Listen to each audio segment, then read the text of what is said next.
Thank you. All right. Reset it, I guess 10:29. Isn't tomorrow, today the 28th? What was the date?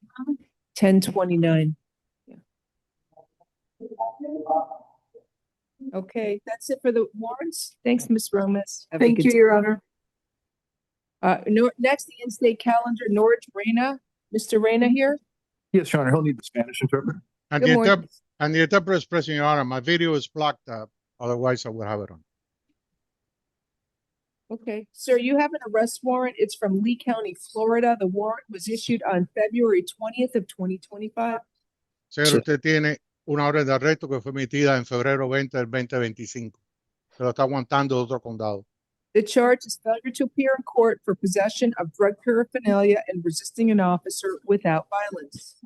Los cargos era no cumplir en comparecer al tribunal por el cargo de parafanelia para consumo de droga y resistir a un oficial sin violencia. I will appoint the public defender's office for you. Le asigno la oficina al abogado de oficio.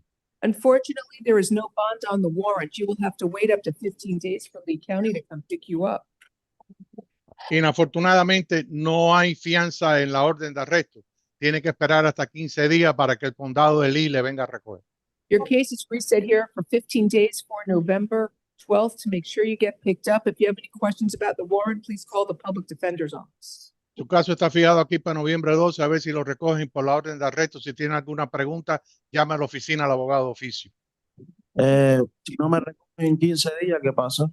What happens if they don't pick me up in 15 days? Then we call them to find out why they didn't pick you up, and I'll reset it another 15 days. Entonces le llamamos a ver por qué no lo recogieron y lo vuelvo a volver a fijar por 15 días más. Okay, thank you. Next, we have Michael Villanueva Arancibia. He's at pretrial. Good morning, sir. Do you speak English? Is that ¿Habla inglés, señor? No, buenos días. Thank No, you. good morning. Good morning, sir. You have an arrest warrant from Broward County. The warrant was issued December 3rd of 2024. Usted tiene una orden de arresto del condado de Broward, la cual fue emitida en diciembre 3 del 2024. The charge is violation of probation. El cargo es haber violado la probatoria. I will appoint the public defender's office for you. Le asigno la oficina al abogado de oficio. Unfortunately, there's no bond on the warrant. You're going to have to wait up to 15 days for Broward County to pick you up. Inafortunadamente no hay fianza en esa orden de arresto. Va a tener que esperar hasta 15 días para que el condado de Broward lo recoja. The reset date is November 12th to make sure you get picked up. Have a good day. La nueva fecha es noviembre 12 para asegurar que ya lo recogieron. Tenga buen día. All right, let's get started. Muchas gracias, igualmente. Thank you. Same to you. Thank you. Let's get started with the regular calendar, except my clerk said to get up and walk away. Where's my out of turn? See, he just walks away. Hey, Alicia Pringle, Page, who's the attorney? He's the PD today. Hello, good morning. Good morning, Judge Glazer. My name is Sydney Goss, Assistant Public Defender for Your the last name for me? Goss, G-A-S-S. Okay, Ms. Goss. Nice. Okay, thank you. My clerk got up and left. I have a private lawyer. You're gonna have to wait. I can't pull anything out of turn yet. We have Alicia Pringle, page 1. Give me one moment, Your Honor. We don't have corrections in yet in the fishbowl right now. I think they stepped out. Well, they gotta bring. I'll go grab them. Private lawyer. I got a private lawyer who wants to get out of here. Judge, on Pringle, I know she's got the bench warrant, but tap may be okay. All right. Also, I found my papers out of turn. I need Leonard Levy on page 11. I'm gonna need that case. And then I got the corrections out of turn. I sent over you that email of the orders to transport. I got somebody here. Corrections, you have Leonard Levy? Yes, he's here. You need him now, Your Honor? Yes, please. I got a private attorney.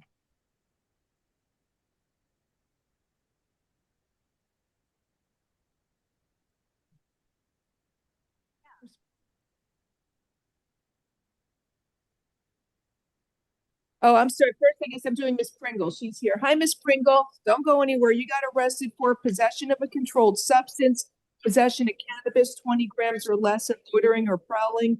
I will appoint the public defender's office for you.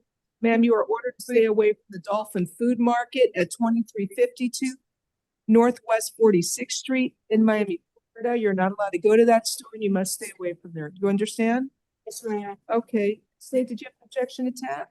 Tap's good. Tap alternate bond, count one will be $2,500, count two, $1, and count three, $150. Have a good day. Yana, can you hear me? You're good. Oh, wait, I gotta give her the date to come back to court. Is it November 26th or 27th? 27th is Thanksgiving. It's December 1st. The arraignment date will be December 1st at 9 a.m. I don't know what courtroom it is. I don't know. Judge Jean, Oh, courtroom 210. If you don't. Have a good day. Your corrections? What is it? 1,000? I forget now. 1,000, $1. Your Honor, did you hear us? No, Yeah. Okay, she was given pre-trial and jail arraignment. pre-trial. Who's doing jail arraignment today? Is it Judge Figueroa? Who is it? Sigler. Oh, Sigler. Okay, she was given pre-trial. Does she have an address? Can we ask her if she has an address? I have an address on the A form, but they're grabbing. I know, we gotta verify. Yeah, of course. And otherwise it's a waste of time.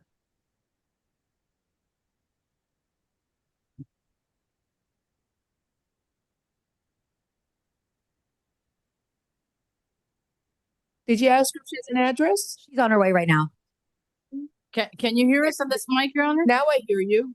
361 Shirai. Oh, okay, that's fine. I'll give you pre-trial, no tap. Pre-trial services, alternate bond, $1,000, $1 and $150. So they'll send you in the mail. They'll send you a notice to come to court. Okay. Have a nice day. Okay. Thank you. Count one is 1,000 or 2,500? Oh, I'm sorry. Count one is 2,500. I made a boo-boo. 2,500 count one, $1 count two, 500 count three, 150 count three. All right, now we have Leonard Levy on page 11. Good morning, Your Honor. Dan Lurvy on his behalf. Good morning. He also has a fugitive hold from Broward with no bond. Thank you. Good morning, Mr. Levy. You were arrested for grand theft of a firearm. It's from August 6th of 2025. Your attorney's here. Good morning, Mr. Lurvy. And he has another case, burglary to an unoccupied structure from September 7th of 2025. Have you had a chance, Mr. Lurvy, to review anything? The paperwork? Judge, no, I have not. They won't send us the A forms anymore like they used to. Mm. But I can tell the court that I believe if you look at the offense date of the new cases that they preceded him bonding out on the cases that he's out on felony Let me take bond. a look. So this deals with vehicle burglaries, the grand theft of the firearm, and then a Taurus firearm was on the rear passenger floorboard and it was stolen.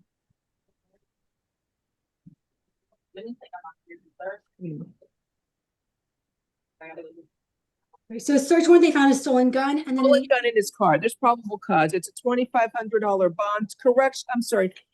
Eric, can you look up this case number and tell me when he was arrested on it, please? It's F25-160-993.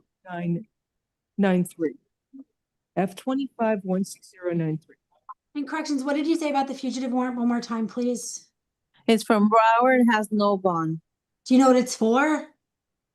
It's going to be another burglary of a conveyance. All right. Okay, so this one actually, it says August 6th, but that's when they executed the search warrant. It looks like his vehicle was taken in on July, so there would be no hold on this. No, but Judge, he was arrested July 28th, right? But on the other one, I think it's I don't know. There's no hold on this. There's no hold on F25-23500. Let me read the other case.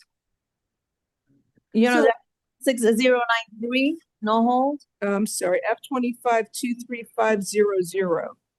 We don't have That's that. the new case. Leonard, I'm so sorry, F25-160-993, there's no hold. There's 3 cases in there. You're right, I'm wrong, okay. I looked at the wrong number. so in the other case, he was trying to break into his storage unit that was repossessed. Okay, so on F25-23474,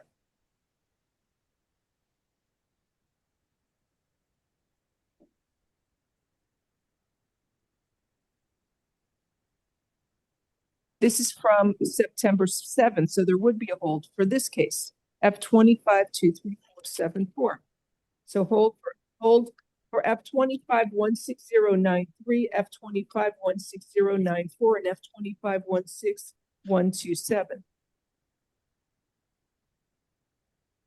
Judge, I had discussions with the North Miami Beach detective, and my understanding was all of these offenses preceded his bonding out on the two, out on felony bond cases. This occurred on City September of 7th. Miami. But it's not, it's a City of Miami case. Right? No, I know, but I would discuss those Mr. cases with Lurphy, him. this offense occurred September 11th. These other cases, he was arrested in July. Should probably be a hold. Plus, he has a hold for Broward for something. So, No, I understand the hold in Broward. We are hoping to post the bonds here so he can get on his way to Broward and then. well, you got to I'll see post the the division bond. judge. It's Judge Rodriguez. On the bond on this case is $2,500. All right, Mr. Lurphy, you have a good lawyer. Listen to what he tells you. Stay out of trouble. So there's bonds on all the new cases and holds on the out on felony bonds. Hold only for the one case that became after he bonded. He picked up those other cases. Correct. There's a hold on the case F2523474. Only that case has a hold. Sir, you're also ordered to stay away from the storage unit at 300 Northwest 36th Street in Miami, Florida. I guess you can go there with a police officer or have your lawyer contact them if you're trying to recover your personal items. Have a good day. Thank you, Judge. Corrections, before I call your cases out of turn, did you get the order I sent you? Yes, Your Honor. Did you have that person here for the officer? It's Mr. Amari Pacheco. Is he in? Did he? No, Your Honor, they're join us? gonna do it on Zoom. All right, thank you. So then I'll turns for corrections. Frandy Brito Gonzalez, page 6. Your Honor, can you repeat that really quickly? Pardon me? Oh, page 6. sure we heard We're you. going to add a turn for corrections now. Your Honor, you're cutting off and we can't hear what you're saying.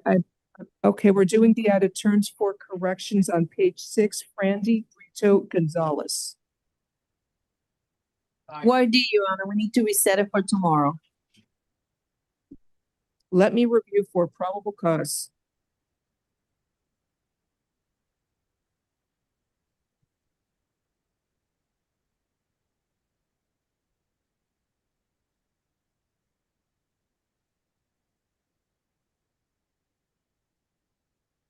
Right, so the push is the resisting with, maybe split it once he ultimately comes. All right.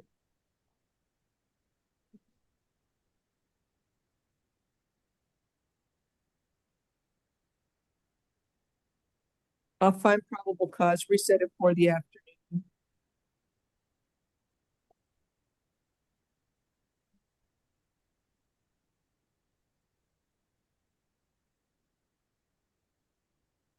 And next we have is Chauncey Bouquet, page 7.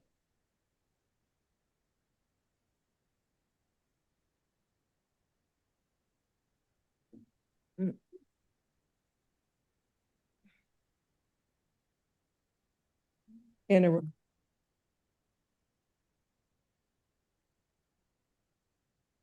Good morning, Mr. Bouquet. You were arrested for possession with intent to sell cocaine, possession of heroin, possession of cocaine, attempted tampering with physical evidence. I will appoint the public defender's office for you.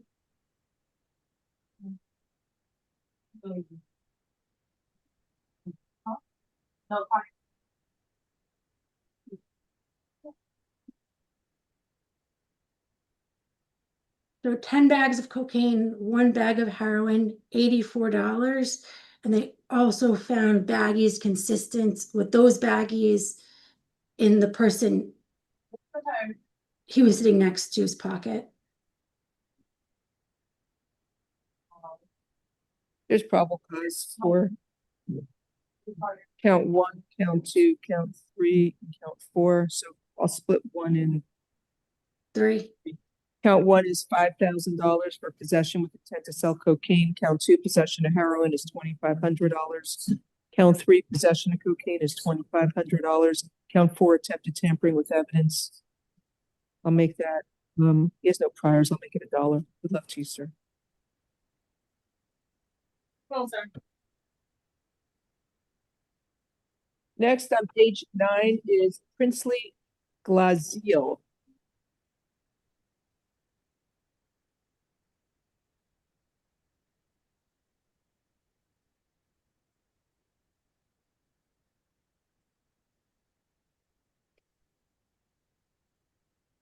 Come on down, sir. Sir, you were arrested for grand theft of a vehicle, unlawful possession of 4 or fewer identifications. I will appoint the public defender's office for you. There's probable cause for the charges. Count 1. I don't know. How long have you lived in Miami, sir? For a few months now. Pardon me? Judge, he's got 2 weeks? Few months. Oh, a few months. Okay. he's got priors out of Palm Beach as well as Broward County. I believe he's currently on probation. All right. I'll set up on count 1, grand theft auto is $2,500. Count 2, unlawful possession of 4 or fewer identifications, $500. Have a good day.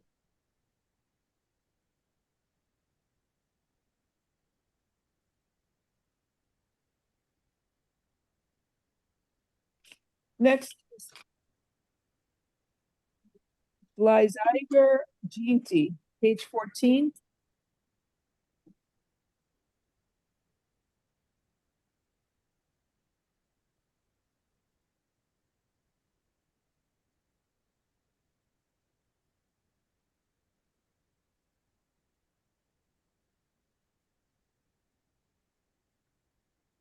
Good morning, sir. You were arrested for armed possession of oxycodone, and driving. I think I just have those 2 charges before me. I will appoint the public defender's office for you. Is he eligible for pretrial? How long have you lived in Miami, sir? I'm on it. All right, pretrial services alternate bond. Count 1 is $2,500. Count 1 is the same drugs. Count 1 will be $1,500. Count 2 was $1,000. Have a nice day. With pretrial. Next case, Octavius Dean.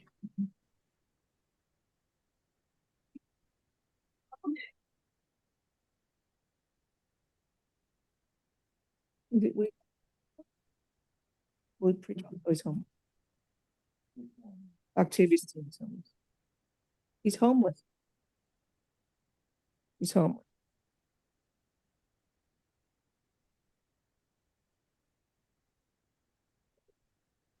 Hi, Mr. Dean. You were arrested for driving with a license permanently revoked. I will appoint the public defender's office for you.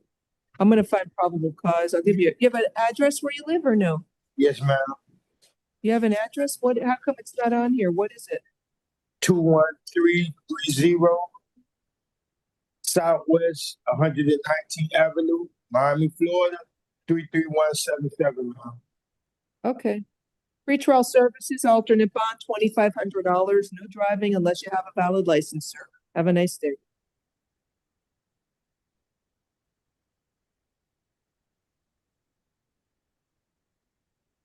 Next, Miguel Areta, page 15. Good morning, sir. Sir, you were arrested for possession with intent to sell morphine, possession of drug paraphernalia. I will appoint the public defender's office for you. Let me review.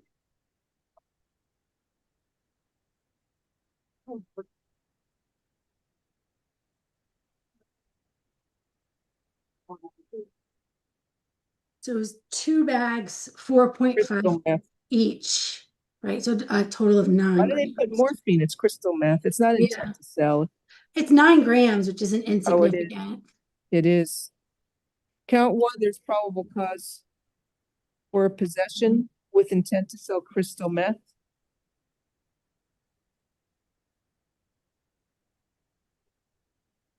That's $7,500. Count 2, possession of drug paraphernalia. So- Yeah, Pipe. $500. Have a good day. What was count 2? 500? It was 500. Ivan Vito, page 16. 2 cases.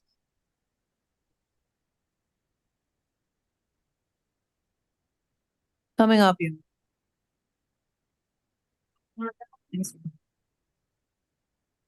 Good morning, sir. You were arrested for 2 cases. One is from September 18th of 2025. The charge is conspiracy for conspiracy for trafficking in crystal meth.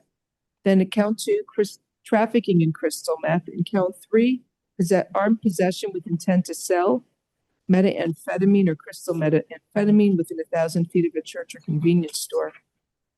And then the other cases from October 5th, trafficking in cocaine, 2 counts of importation of crystal meth, and maybe for causing a death of somebody. I'm not sure. It's 2 counts of that charge. And then there's 1 count of possession of Xanax. So I will appoint the public defender's office for you. Give me a moment to review for probable cause.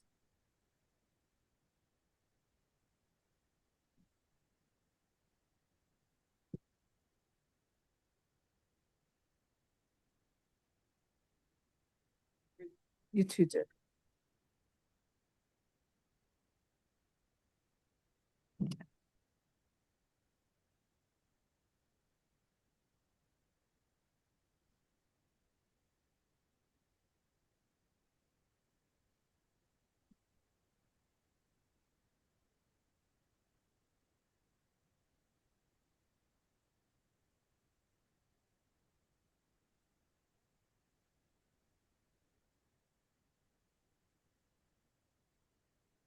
So on sale on September 18th, he sold 87.6 grams of crystal meth to I think it was a CI. So I'm not sure why it has, I guess it's probable cause for everything. It doesn't say anything about being armed though. So count 1 and 2. I don't know what, that's a lot, state. What do you want for a bond? 50,000? 100? Yes. 50,000? So I'll just get 1 and 2. Count 1 will be $40,000. Count 2 will be $10,000, and count 3, possession of a place for purposes of trafficking in a controlled substance, will be $2,500. State's also requesting a Nebbia. Plus Nebbia, you have to show them. Let me see the judges first. I don't want to get you. Yeah, all right. Plus Nebbia, you have to show the money used to post your bonds is from a legitimate source of funds. Let me look at the other case.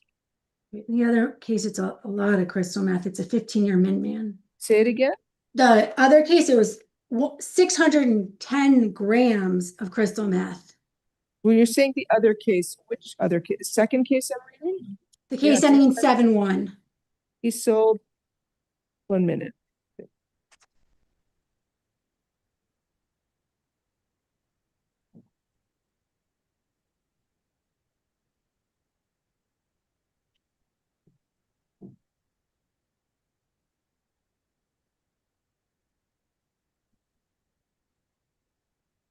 All right, so yeah, they found 610 grams of crystal meth, 2 bags of cocaine powder for 34.3 grams, and some medicine bottles with 46 suspected Xanax bars, and some more Xanax inside a baggie, and more Xanax as well in another baggie. Okay, so I don't understand the charges here. Count 1, trafficking in cocaine, there's probable cause. That bond will set it at $15,000. Count 2, there's probable cause for, it should be 1 count of trafficking in crystal meth. I'm not sure why it's 2 counts. Okay. Um, It's requesting a $200,000 bond. Your Honor, we've also finding probable cause as it pertains to the probable death for no, count 3, there's no probable cause. So the, in count 4, let me see, count 4 is the possession. It should be possession with intent to sell Xanax.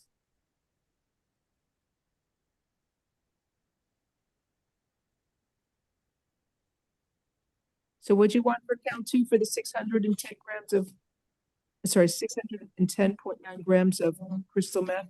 What'd you want? 200,000 with a Nebbia. Why is that? He's facing a what? 15-year min man. Sounds fair. $200,000 bond for count 2. Count 3 is 7,500 for, I'm sorry, count 3, no probable cause. You want me to do a release outright or $1? So just, I think there may be a reason the officer charged that, although there's not. Let me do $1 on that one just in case, but I don't find probable cause. In count 4, there's probable cause for possession with intent to sell Xanax. That's $7,500 plus a Nebbia requirement. You have to show the money used to post your bond is from a legitimate source of funds. Good day, sir. Look You're- who's on Zoom, Mr. Run- Amare Pacheco. We're gonna promote him and see if he's there. Your Honor, can we just run through the bond to make sure that I have everything written correctly for the two cases? Of course, go ahead. So I have for the first case, count one, 50,000, Yes, count two, 10,000. yes. Do you mind telling me count three? No, no, no. Count one is 40,000. Count two is 10,000. Count three is 2,500. I split them. You got it? Yep. Total bond on that is 52,500. In the second case, 15,000, count one, $200,000 bond, count two, $1, count three, 7,500, count four. Great. Thank you so much. Thank you.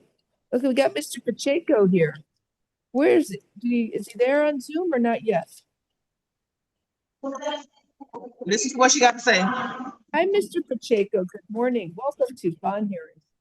You can hear her? No. Okay, put your ear right here. So you can hear what she's saying. What page is he on?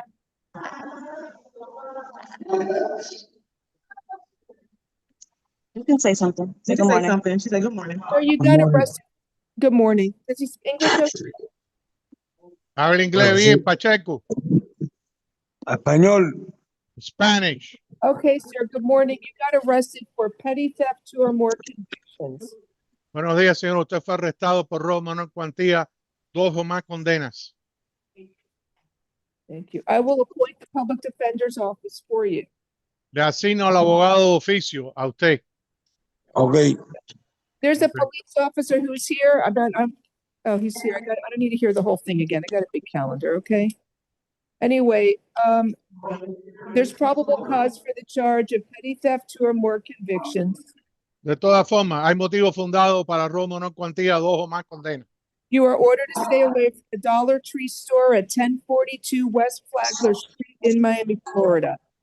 Usted ordenado mantenerse alejado de la tienda Dollar Tree que está ubicada en el 1042 West Flagler en Miami, Florida. So you're not allowed to go to that location. You must stay away from there. No es permitido ir ahí, tiene que mantenerse alejado de ahí. I'm setting your bond to $5,000 because they tell me you're terrorizing the neighborhood there, Savannah. Muy bien. Le voy a fiar su fianza en $5,000 porque me dicen que usted está causando terror ahí en esa zona de la pequeña Habana. All right. What do you want to say, Officer Valdez? Oh, yes, ma'am. Good morning. And good morning, State. On BWC, he said that he was going to get out and he was going to go out and steal again. So I appreciate you, Your Honor. Muy bien. El policía le acaba de decir a la juez que usted dijo que cuando saliera iba a robar de nuevo. Mr. Pacheco, you're looking at up to 5 years in prison if you're found guilty on this charge. And if you keep going back to that store, I'm going to keep setting a higher bond if you keep getting arrested. You got to Mándeme con un programa. Señor Pacheco, usted cara hasta 5 años si le encuentra culpable de este cargo.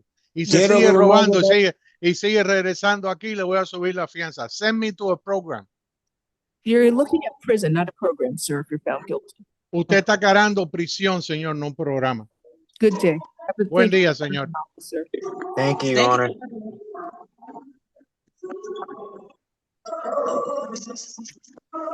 Okay, next we have Frank Rodriguez Diaz, page 17. He's a violent felony offender of special concern. Good morning, sir. You were arrested for attempted grand theft of a vehicle. I will appoint the public defender's office for you.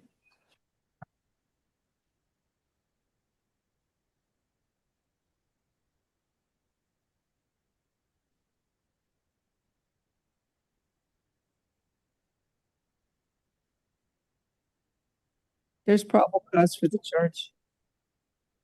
Okay, it's from October 21st. Your bond's $2,500. Have a nice day.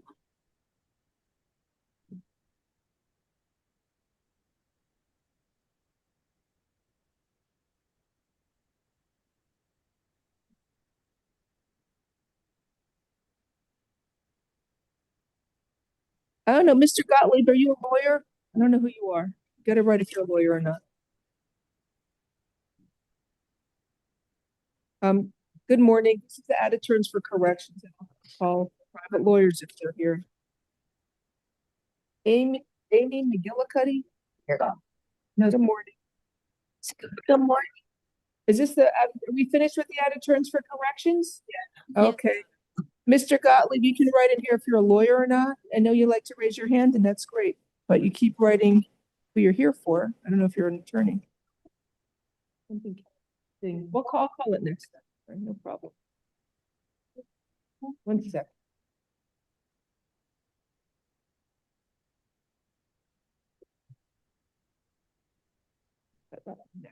Good morning, ma'am. You were arrested for, here we go, for aggravated battery on a person aged 65 or older, and I will appoint the public defender's office for you. So she Not aggravated. I don't Battery? think they live together. There's an age on the second line. Yeah, I see that. So she's had a fight with her mother. She pushed the victim again. All right. Ma'am, you are ordered to stay away from your mother, Amy McGillicuddy. No contact with the alleged victim, either directly, indirectly, in person, in writing, by telephone, or through third parties. No contact with the victim through social media or other electronic means. And you must stay at least 500 feet away from the victim's home, school, and place of employment at all times. Do not engage in any criminal activity. Do not use or possess illegal drugs. Do not use, purchase, possess, or carry a firearm, gun, weapon, or ammunition. You must immediately surrender any firearms, ammunition, and any concealed weapons permits to the nearest police department and file a receipt with the court. And do you have to go to your mom's home to collect any personal belongings? Yes, I do. You may return to the victim's residence one time only within 48 hours of your release from jail. You must be accompanied by a police officer so that you can retrieve your personal clothing, health items, medication, personal and business-related paperwork, and work tools. If you go to the victim's home without the police, or if you stay there, you will be arrested. Do you understand the stay away order, ma'am? Yes, ma'am. Thank you. State, does she have any priors? There was one prior DUI arrest. I don't know the disposition. Pretrial services, alternate bond, $2,500. Have a nice day.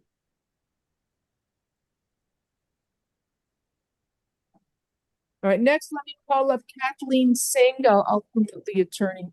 If you want to raise your hand, thank you. Thank you. Mr. Gottlieb, are you there? I don't know. Now somebody else is raising their hand. I know, but it's the attorney. Is it going to be Mr. Saletti or Gottlieb? There we go. 2 attorneys. I don't need to hear from 2, just 1.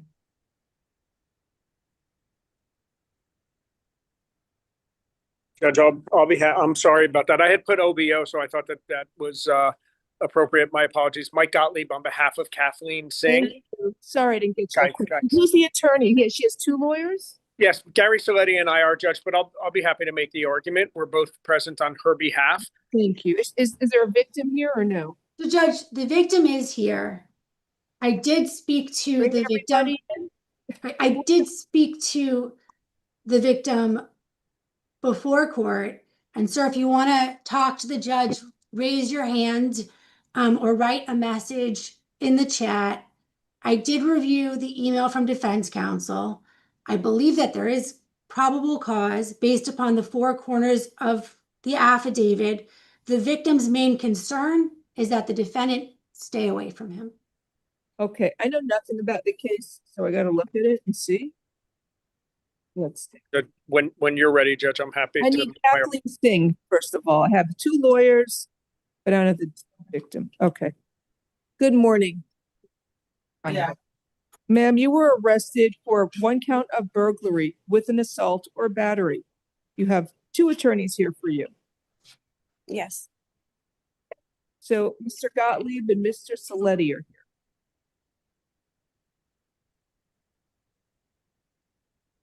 Is that for you?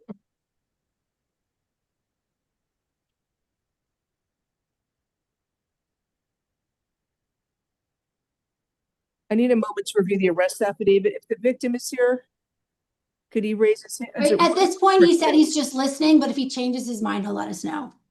Oh, okay. If he wants a modified stay away order. He does not. He absolutely wants a stay away order. Fine.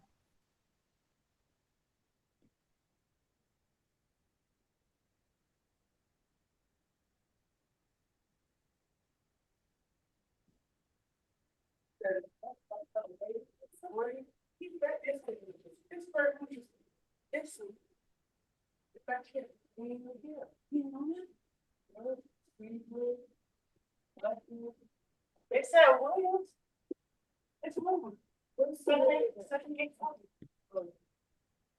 there's video surveillance from inside the apartment capturing the altercation with defendant. She pushed her way in the apartment and scratched him. He did not give her permission to get there. That is probable cause for burglary with an assault or battery, which is a crime punishable by life in prison. If you are found guilty, it's a first-degree felony.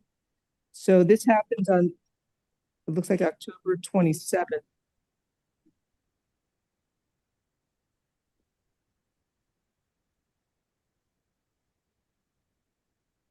So she moved out on October 19th.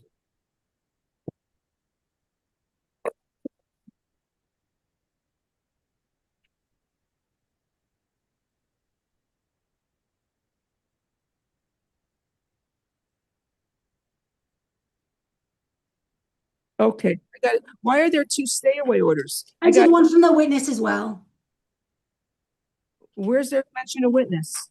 It's so when she entered the apartment, I think he was with the witness. Where does it say that on this? The bottom of page 1. I'm sorry, I missed that. Thank you.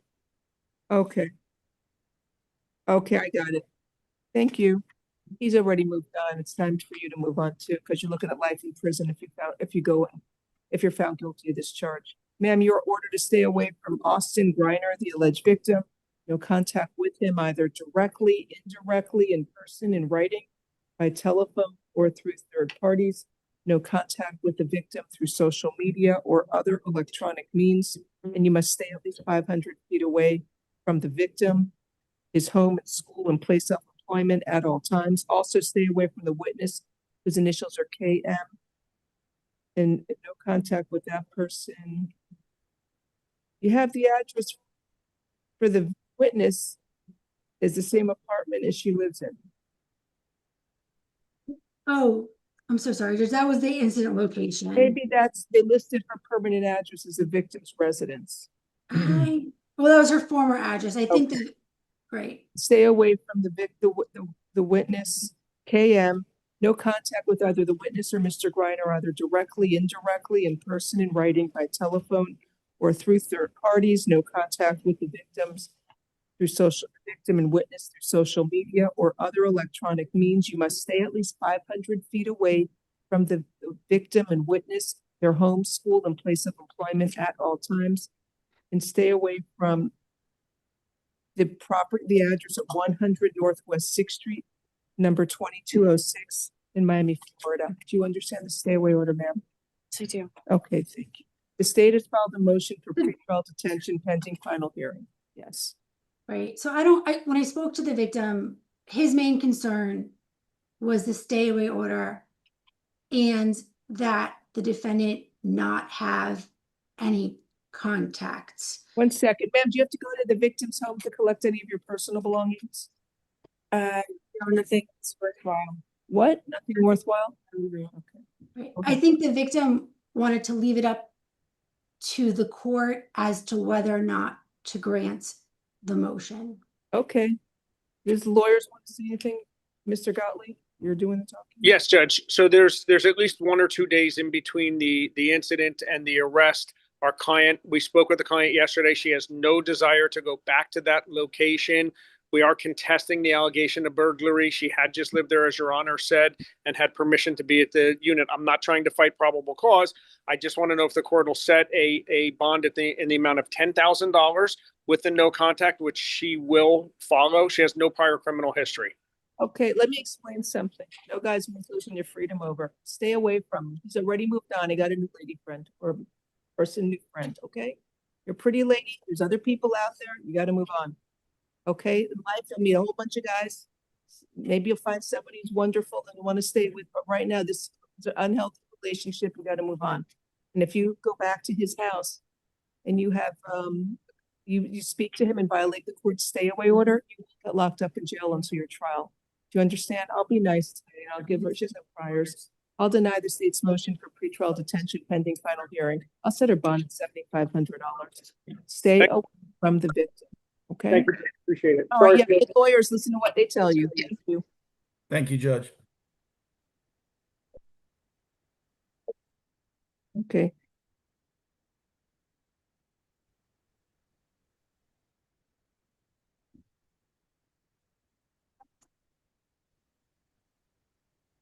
Which I also have a PCH whenever the court's ready. There's somebody here on TGK again. Is that one of my other invitations to come to bond hearing? More like an order to appear.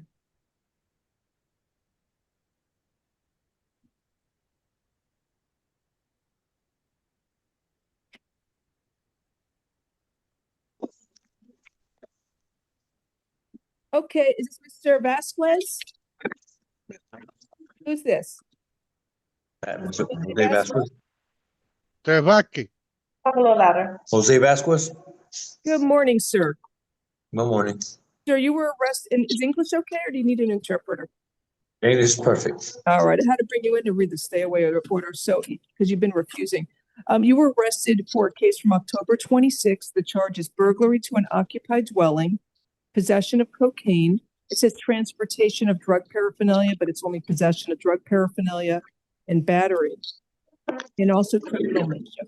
So I will appoint the public defender's office for you. So I got to go back and forgot what it was about. Okay, so the victim said there was a man in her apartment refusing to leave. She went in her apartment and heard someone banging on the window. That's my girlfriend. Saw that the defendant, I guess she identified you as banging on the kitchen window with a pocket knife, telling her to open the door. She told him to stop, and then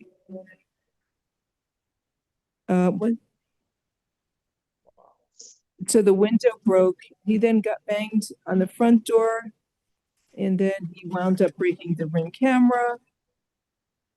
She asked him to stop banging because of the neighbors, and then she opened the door slightly, put her foot behind it to stop him from coming in, asked him what he wanted, and then he forcefully pushed the front door open, striking the victim with it, causing her to lose balance, forced himself inside.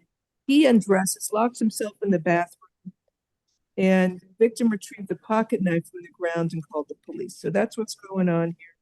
He also had in his pants some cocaine, a crack pipe, and some burnt residue. So he's, I guess, an ex-boyfriend, no kids in common. They broke up 5 months ago. She's been trying to help him, letting him shower in the house. When he was released from jail a week ago, never lived in the home. So that's what's going on. There's probable cause for count 1, burglary. I think it should be burglary with a battery. The state filed a motion for pretrial detention. Oh, you did? All right. So count 1 is probably, sir, you are ordered to stay away from the alleged victim, whose initials are ZG. No contact with the victim, either directly, indirectly, in person, in writing, by telephone, or through third parties. No contact with the victim through social media or other electronic means. And you must stay at least 500 feet away from the victim, her home and school and place of employment at all times. Do not engage in any criminal activity. Do not use or possess illegal drugs. Do not use, purchase, possess, or carry a firearm, gun, weapon, or ammunition. You must immediately surrender any firearms, ammunition, and any concealed weapons permits to the nearest police department and follow receipt with the court.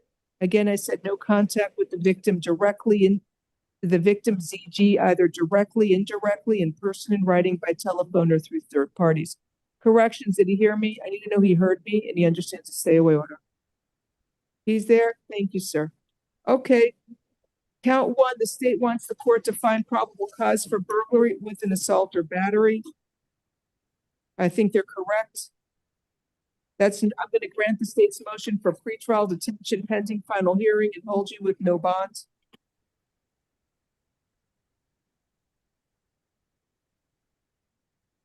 Count 2, there's probable cause for possession of cocaine. And I'll set it at $1,000 for count 2, it's residue. Count 3, there's probable cause for possession of drug paraphernalia, $500 bond. Count 4, battery, that's $1,000. Count 5, criminal mischief is $150. So you'll see a judge tomorrow. That judge will set a final hearing on the state's motion for pretrial detention. Have a nice day. Thank you, corrections.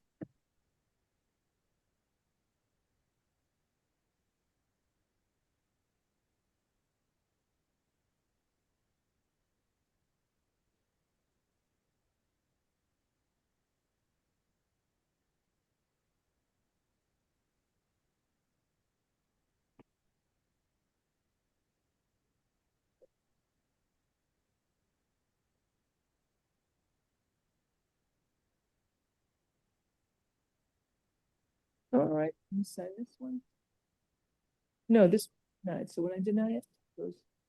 Next is Viviana Perez. If there's any other lawyers here I forgot, please raise your hand on Zoom so I can promote you.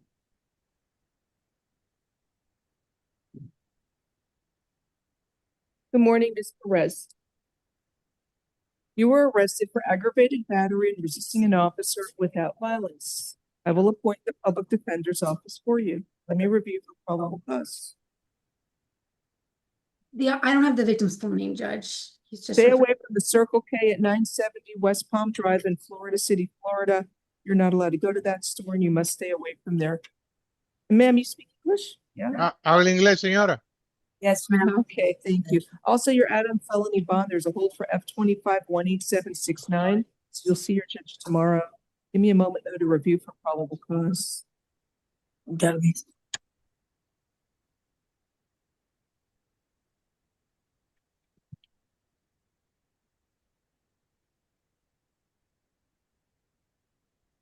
So there is probable cause for aggravated battery and resisting an officer without violence.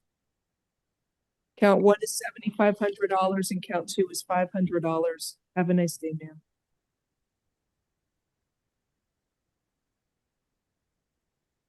Next is Jasmine Wiggins, page, is it 1, I think?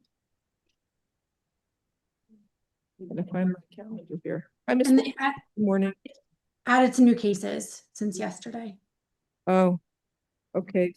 Ma'am, you were arrested for more cases. Oh, it's reset for PCH? No, the PCH judge is for Devanya Lewis. Wait a minute, you got new cases? Maybe not. Maybe I was wrong. All right, so you were arrested for a case from October 26th, burglary to an unoccupied conveyance, where the victim had their vehicle burglarized, and then another burglary to an unoccupied conveyance. What do you give me the same A form twice? What are we you trying to like cuckoo? Why would you give me the same one that I yesterday? That's a reset. You gotta take this one out. All right, and then you have the case from yesterday, aggravated battery on a law enforcement officer, but we only found probable cause for battery on a law enforcement officer, resisting with violence, burglary to an occupied dwelling. We found probable cause for burglary to an unoccupied structure and loitering or prowling. So there's a lot going on. So public defender's office is appointed for you. I'll start with the case that we reset yesterday, F25-23454. In this case, you are ordered to stay away from the victim, Sylvia Castellanos, and her no contact with that victim, either directly, indirectly, in person, in writing, by telephone, or through third parties, and stay at least 500 feet away from her home, school, and place of employment at all times, which is 1455 North Treasure Drive in North Bay Village, Florida. So in this case, count 1, battery on a law enforcement officer is $5,000.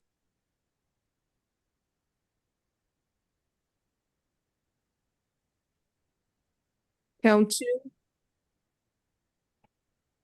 two, resisting an officer with violence. Let me just. Count 2 is $2,500. Count 3 is burglary to unoccupied structure is $2,500. And count 4.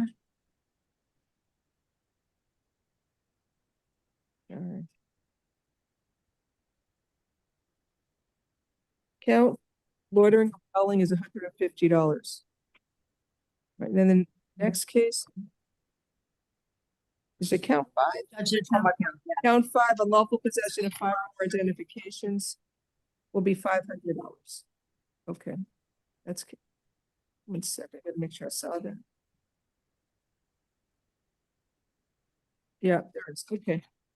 All right, so then the next case, F25-23482. In this case, you're ordered to stay away from the Kennedy House condominiums at 1455 Kennedy Causeway in North Bay Village, Florida. So this is from October 26th. The victim's vehicle was ransacked. She left her door unopened, or he or she.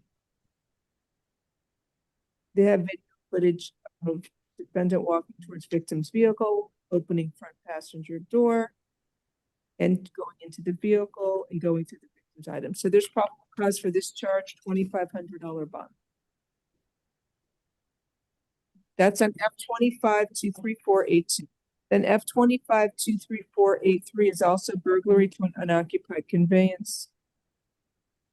Victim had also some sandals and left in the car that didn't belong to her. And there's some items missing from the car. That bond is $2,500. That's it. Have a good day.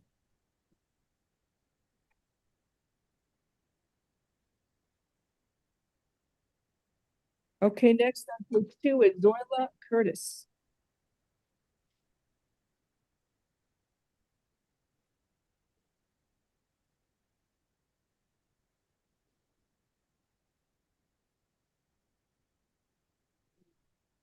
Good morning, ma'am. You were arrested for aggravated battery on a law enforcement officer and resisting an officer with violence. I will appoint the public defender's office for you. Not sure if there's any mental health A litter stick? issues, Swinging a litter stick? I don't know. right? Or if she needs to go to the hospital. Do you have any benefits for the hospital? Do you have like SSI or Medicare, Medicaid? Do you have any form of insurance? No, I don't. Like, I'm okay with the court finding the F3 on count 1. All right. So there's probable cause for count 1, count 2, count 1. For count 1 is battery on a law enforcement officer. It's a $5,000 bond. Count 2, resisting with violence, is $2,500. Have a good day, ma'am. Okay. Here's the number. Okay.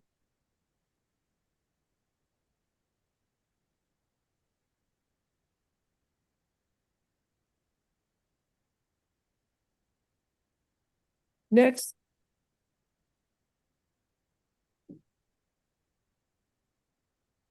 Jamaji Menzi, page 2. Good morning. Good morning. Ma'am, you were arrested for battery by a detainee on another detainee. I will appoint the public defender's office for you. There's probable cause for the charge. Your bond is $2,500. Have a nice day. Please don't fight at the gym. There you go. Next is Angela Leno, page. This is 2. We're on page 3.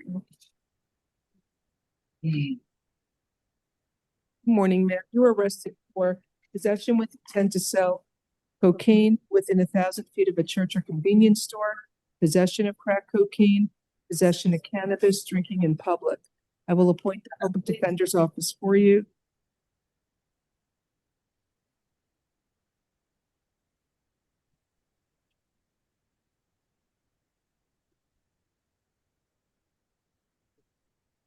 There's probable cause for the charges. Ma'am, you are ordered to stay away from the U gas station at 4700 Northwest 27th Avenue in Miami, Florida. You're not allowed to go to that store. You must stay away from there. Bond on count 1 is, maybe it is probable cause. I'll set the bond on count 1 at $7,500. Count for possession to sell within 1,000 feet of the convenience store. Count 2, possession of cocaine will be $2,500. Count 3, possession of cannabis. She had I forgot. $1 for 3. I don't know. You do an ROR count 3, and then count 4, the drinking in public. I'll do 100. You're not allowed to drink in public, ma'am. Okay, $1 on count 4. Have a good day.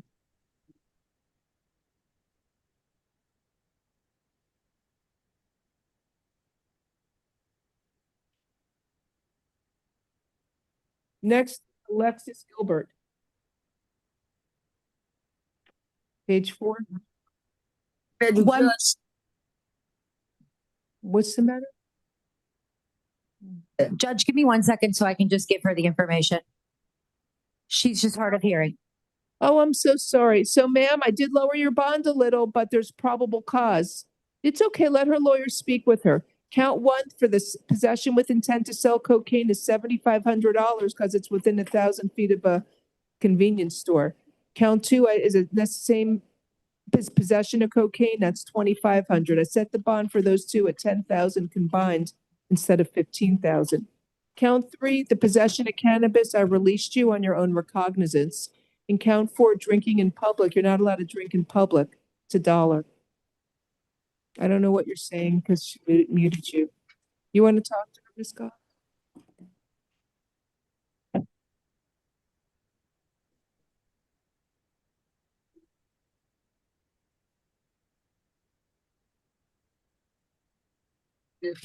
Judge, thank you. Thank you. All right, now we have Alexis Gilbert. Good morning, ma'am. You were arrested for grand theft from September 29th and grand theft from October 12th. They're added charges. I will appoint the public defender's office for you. Ma'am, you're ordered to stay away from the Harbor Freight store at 2855 Northwest 79th Street in Miami, Florida. You're not allowed to go to that store. You must stay away from there.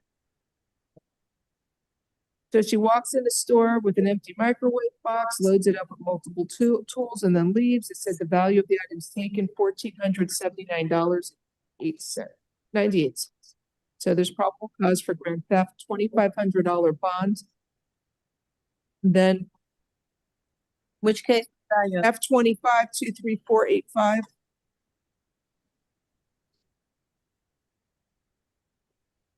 The other case, F25-23468 is also grand theft. She goes into the store to the auto maintenance section and took multiple items and $1,358. There's probable cause for grand theft. $2,500 bond. Have a nice day.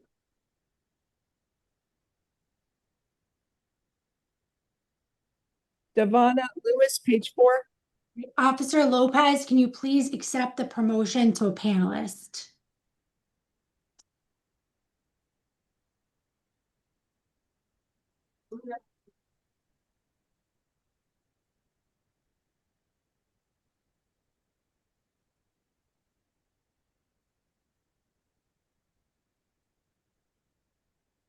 Is there an officer here? Yes. Officer, raise your right hand to be sworn, please. You got put on your video.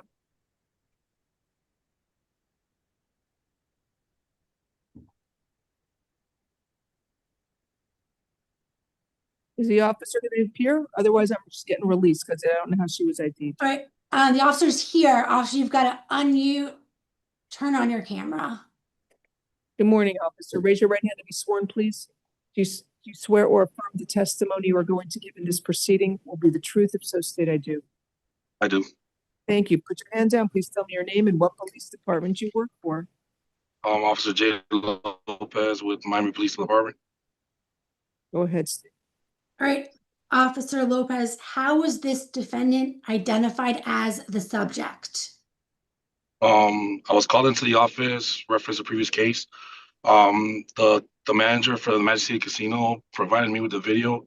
I went inside to the security room, watched the CCTV footage of the defendant taking the phone, and that's how I was able to identify the defendant. So you were able to identify her as the person in the video? Yes, ma'am. How, like, what led you to her? They had called her down to the office, reference the open case report they had on her.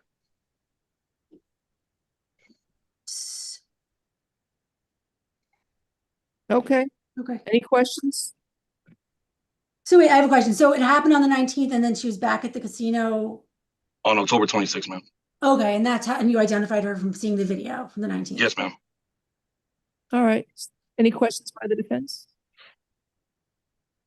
Officer, I just want a little bit of clarity as to that identification. Was there anything in the video that you saw that directly led you to believe that this was the woman as opposed to a different person? No, ma'am. I saw the video and then we had standstill picture of the defendant and it matched the defendant on the day of the 26th. So was there anything that stood out to you that correctly identified this individual as the defendant? Any specific hair, piercings, anything like that? No, man, just from the standstill picture, the face matched the face from what I saw on Sunday on October 26th. Okay, thank you. No further questions. Okay. There's probable cause for grand theft of the phone. Do you know if the victim's phone was recovered? Give me what? Officer, do you know if the victim got the phone back? No, ma'am. Okay. Ms. Lewis, you're ordered to stay away from the Magic City Casino at 450 Northwest 37th Avenue in Miami, Florida. You're not allowed to go to that location. You must stay away from there. Your bond's $2,500. Have a good day. Your Honor, is it possible to have the bond brought to either TAP or PTS with an open misdemeanor? She just got released to TAP, and I believe that with her lack of priors, she doesn't really pose. Has a petty theft set tomorrow. I'm not giving her a program. She's going to get a bond. She can post it. I mean, your pre-trial was offered yesterday anyway, but no, it wasn't off. I don't even know. No, the Lancey wanted a probable cause hearing. I agreed with her. You know, officer, if you're going to do an arrest affidavit, you got to put how the person's identified as the person you arrested to avoid you from having to come in here. Okay? Yes, ma'am. But I think a bond's appropriate. You want to make it? I can make her bond $1,500 since it was. She doesn't have a lot of priors though. $1,500 bond. Lower it a little. Good day, ma'am. Right. Officer, I think you're good to go. Thank you so much for coming in. Thank you, ma'am. We need the interpreter for the next case. Seth Valicillo. She has to hold for immigration, Your Honor. Tiene un aguante para inmigración. Ma'am, you were arrested for child abuse. I will appoint the public defender's office for you. Señora, usted fue arrestada por abuso infantil. Le asigno a la oficina del abogado de oficio. Sí. Yes. Okay, there's probable cause for the charge. Motivo fundado para el cargo. Lo explico. Sí, fue que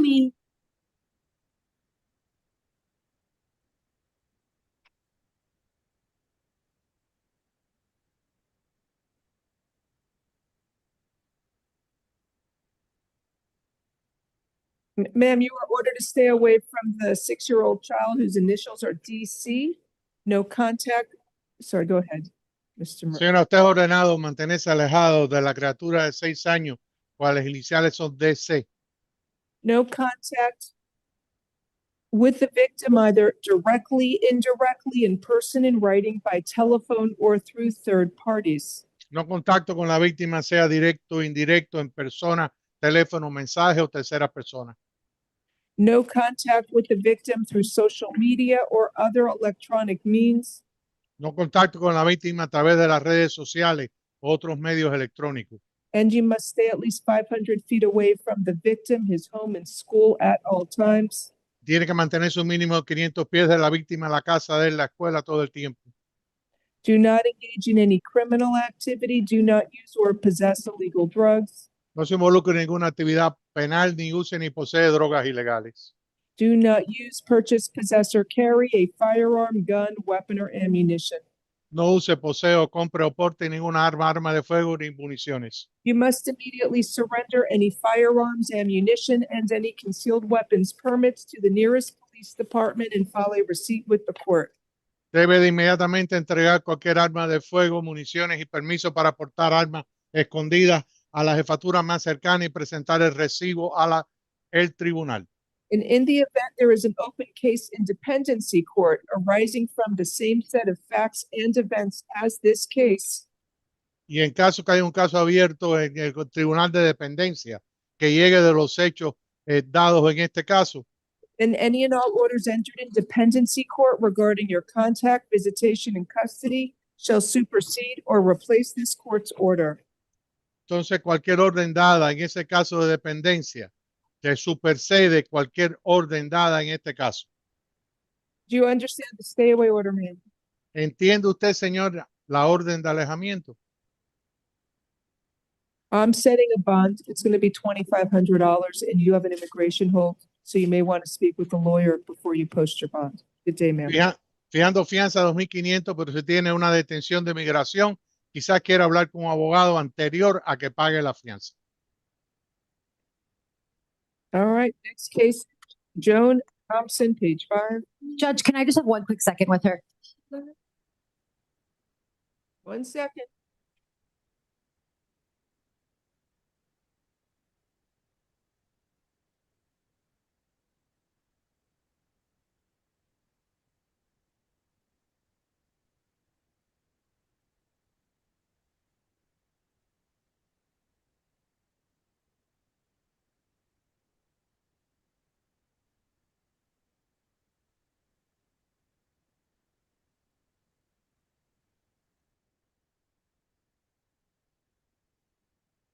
Thank you so much, Judge. Okay, thank you. Hi, Ms. Thompson. Ma'am, you were arrested for possession with intent to sell oxycodone within 1,000 feet of a church or convenience store and possession of a place for purposes of trafficking in oxycodone. So I guess I'll appoint the public defender's office for you. So she says she rents out she rents out the southeast bedroom of her residence. She conducts sales of perks for oxycodone through a small window in her room, and she stated she keeps them in a small silver box. Okay, so she sort of confessed her home is within 1,000 feet of the church. So there would be probable cause for the charges. That being said, I'll set a bond. Count one. I don't know, what do you want? Is it trafficking? I don't think so. Let's see how many were recovered. It looks like 11 maybe pills.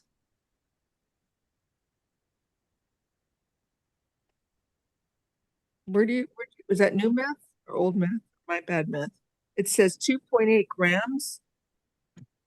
And another 2, that's 5 grams of oxycodone. Oxycodone, you need over 7. There's probable cause for possession with intent to sell oxycodone within 1,000 feet of a school or a church. So.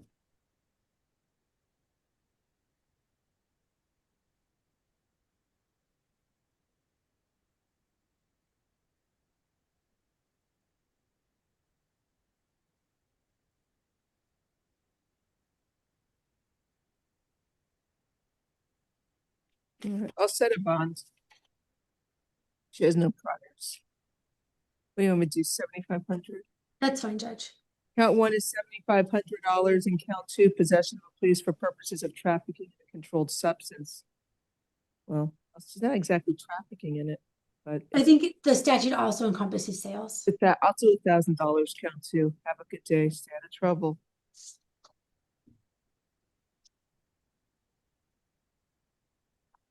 On the next case, I should have done a non-domestic. Oh, okay. Heather Williams. I mean, non-domestic. Stay away order. Good morning, Miss Williams. You were arrested for 1 count of child abuse. I will appoint the public defender's office for you.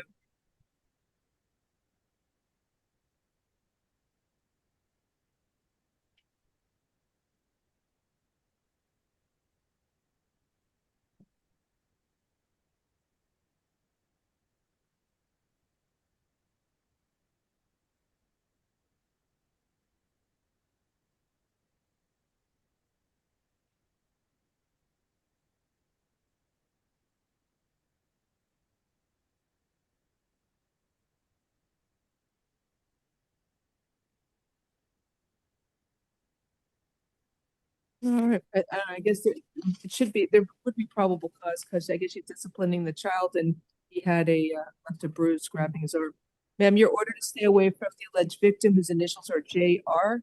No contact with that alleged victim, either directly, indirectly, in person, in writing, by telephone, or through third parties, and you must stay at least 500 feet away from the victim, his home and school at all times. Do you understand the stay away order?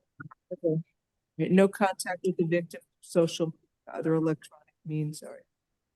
So, under the pretrial services alternate bond, $2,500. Have a good day.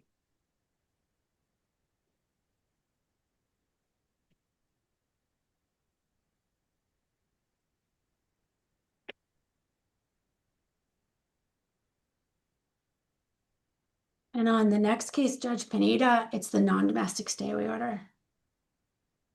Okay, thank you for letting me know.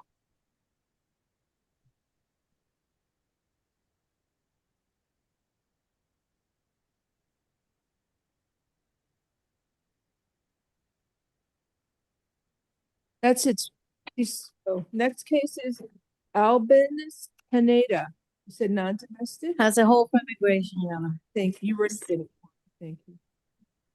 We're gonna need an interpreter. Spanish. Interpreter is present. Good morning, sir. You were arrested for 1 count of burglary to an occupied dwelling. I will appoint the public defender's office for you. Buenos días, señor. Usted fue arrestado por un cargo de allanamiento, una morada no habitada. Le asigno al abogado de oficio. This is a case from October 25th of 2025. Este caso viene de octubre 25 del 2025. Sí. Yes.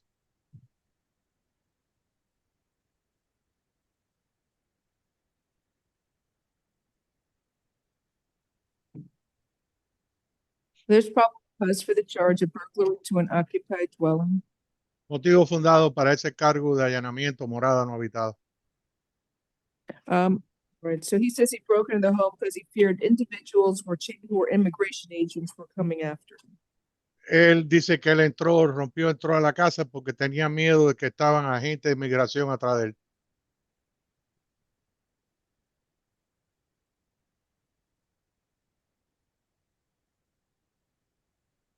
Sir, you are ordered to stay away from the alleged victim whose initials are FG, DL, and ML. Señor, usted es ordenado de mantenerse alejado de las presuntas víctimas, cuales iniciales son FG, DL y ML. No contact with these alleged victims either directly, indirectly, in person, in writing, by telephone, or through third parties.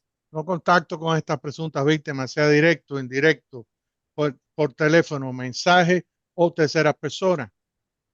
And you must stay away from their home at 413 Southwest 4th Street, Miami, Florida.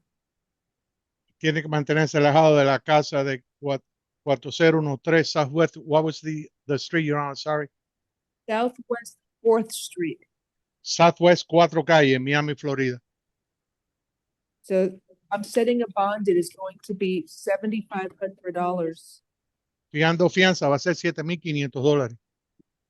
And remember, you have that immigration hold. Have a nice day. Y recuérdese que tiene esa detención de migración. Tenga buen día.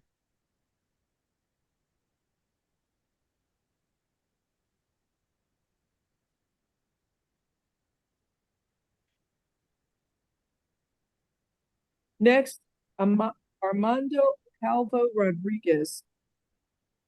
Good morning, sir. Do you speak English? No. Bueno, Spanish, please. Spanish. Yes, You Your were Honor. arrested for possession of cocaine within 1,000 feet of a church. Possession. Sorry, go ahead. No, go ahead, Your Honor. Posesión de cocaína a 1,000 pies de una iglesia. Possession of drug paraphernalia. Posesión de parafernalia para consumo de droga. Drinking in public. Consumir alcohol en público. And consuming alcohol near a store selling alcohol. Y consumir alcohol cerca de una tienda que vende alcohol. I will appoint the public defender's office for you. Le asigno al abogado de oficio. So, Judge, it's just possession. He's got a lot of priors. I don't know how the court feels about TAP. No sé cómo el tribunal se siente de TAP, tiene mucho antecedente. Sir, you are ordered to stay away from the Latin liquor store at 1275 West Flagler Street in Miami, Florida. Señor, usted es ordenado de mantenerse alejado de la tienda de licores Latin ubicada en el 1275 West Flagler en Miami, Florida. So I'm going to give the TAP program with an alternate bond. TAP, confianza alterna. ¿Cómo? What? I'll give you the TAP program. Le está dando un programa, señor, que se llama TAP. Count one, the alternate bond, count one, possession of cocaine is $1,000. Cargo 1, la fianza alterna, posesión de cocaína, $1,000 la fianza. Count 2, possession of drug paraphernalia for the crack pipe is $500. Y el cargo 2, posesión de parafernalia para el consumo de droga con la pipa de piedra de cocaína, $500. Count 3, the drinking in public is $150. Cargo 3, tomar en público, $150. And count 4, drinking alcohol within 1,000 feet of a store. I'll set it at $1. Y el cargo 4 de consumir alcohol a 1,000 pies de la tienda, lo fijo $1. You have to come to the court for your arraignment. Did you say December 1st? Tiene que venir al tribunal para su instrucción de cargo diciembre 1. It's December 1st at 9 a.m. courtroom 47, Judge Stuzen. En la frente a la juez Stutzen, diciembre 1 a las 9 de la mañana en la sala 47 en el edificio Richard E. Gernstein. Have a nice day. Tenga buen día, señor. So this goes to tab, okay? We give this paperwork to the tab. Please get, yeah, Maurice Chambliss on page 6. Good morning, sir. You were Good morning, ma'am. possession of a controlled substance called Molly. I will appoint the public defender's office for you. He was just released from prison in March. March, well, it's now 6 months later. He can get a program. You got a place to live, or are you homeless? My name is Maurice Jermaine. They asked me. Okay. Are you homeless, or do you have an address? I'm homeless. All right, I'll give you the TAB program. Remember, using drugs is illegal. And if you shouldn't do it. I'm giving you a program. Maybe they can give you drug counseling. But if you come back with anything else, you're going to be held to see the judge. Okay? TAB open your bond, $2,500. You have to come to court for your arraignment on December 1st at 9 a.m. Courtroom 6-3, Judge DeLance. Have a nice day.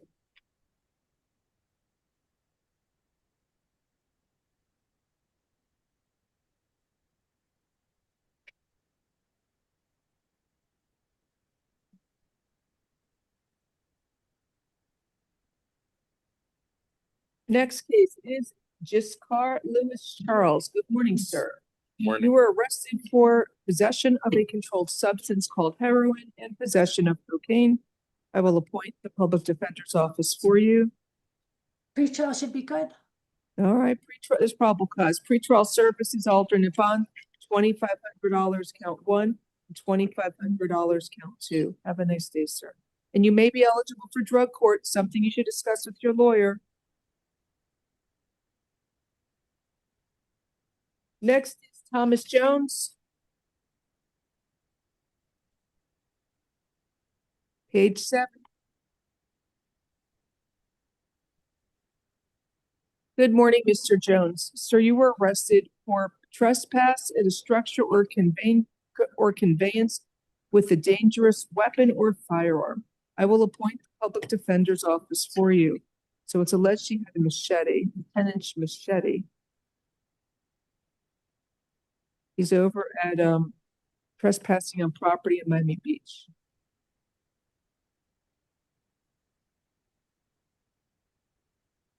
There's probable cause for the charge. You are ordered to stay away from the property at 1231 17th Street in Miami, Florida. You're not allowed to go to that property, and you must stay away from there, sir. I'm setting a bond, and it's $2,500. Have a good day. You know, he has a good case. He has 2 cases. No, he's out on felony bond. Oh, he's out on bond. Hold for F25 21687. I need a sticky. Thank you. Oh, it's here. I'm sorry, it's my bad. Hold for the judge.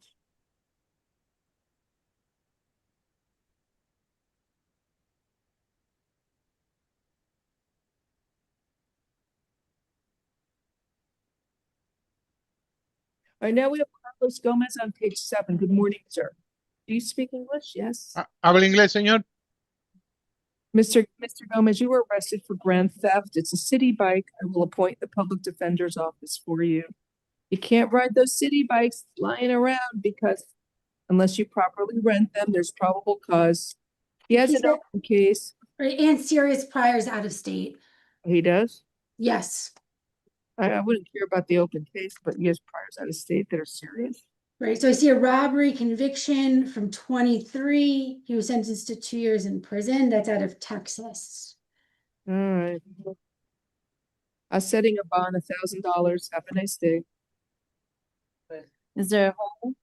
He should have a hold. No, it got, no, there's no hold for B25 21384.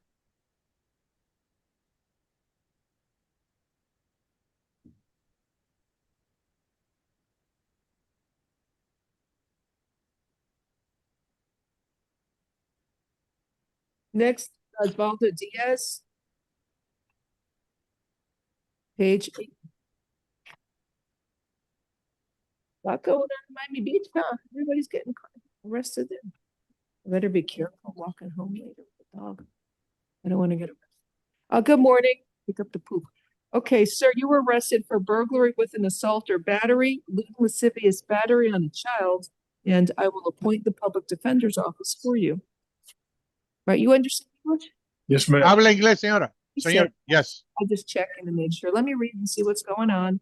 Please don't talk about the facts of the case. Anything you say could be used against you. All right, the victim's 11, he's 68. They don't know each other. Victim's tourist from Sweden and guests at the hotel.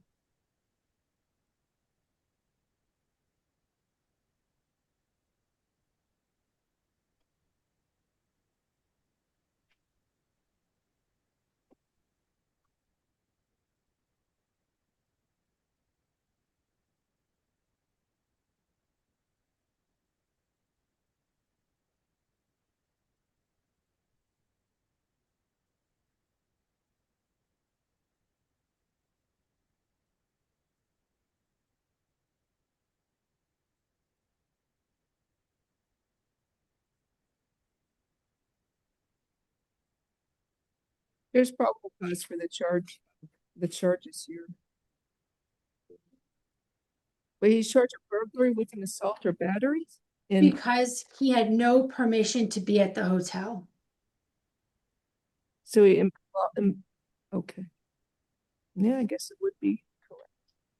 Sir, you are ordered to stay away from the alleged victim, the 11-year-old child whose initials are MS.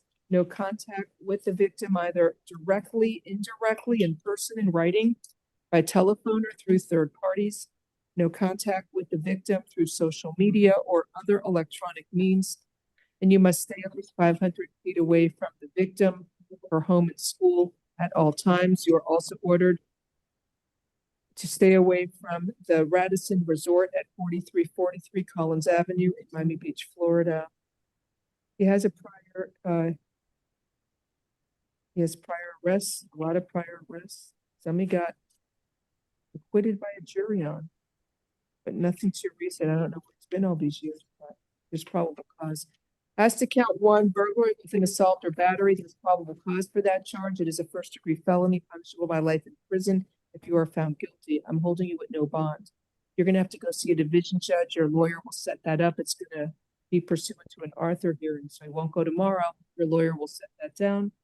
Count 2, lewd and lascivious battery on a child. There's probable cause for that. I'm going to set that bond at $15,000. Good day, sir.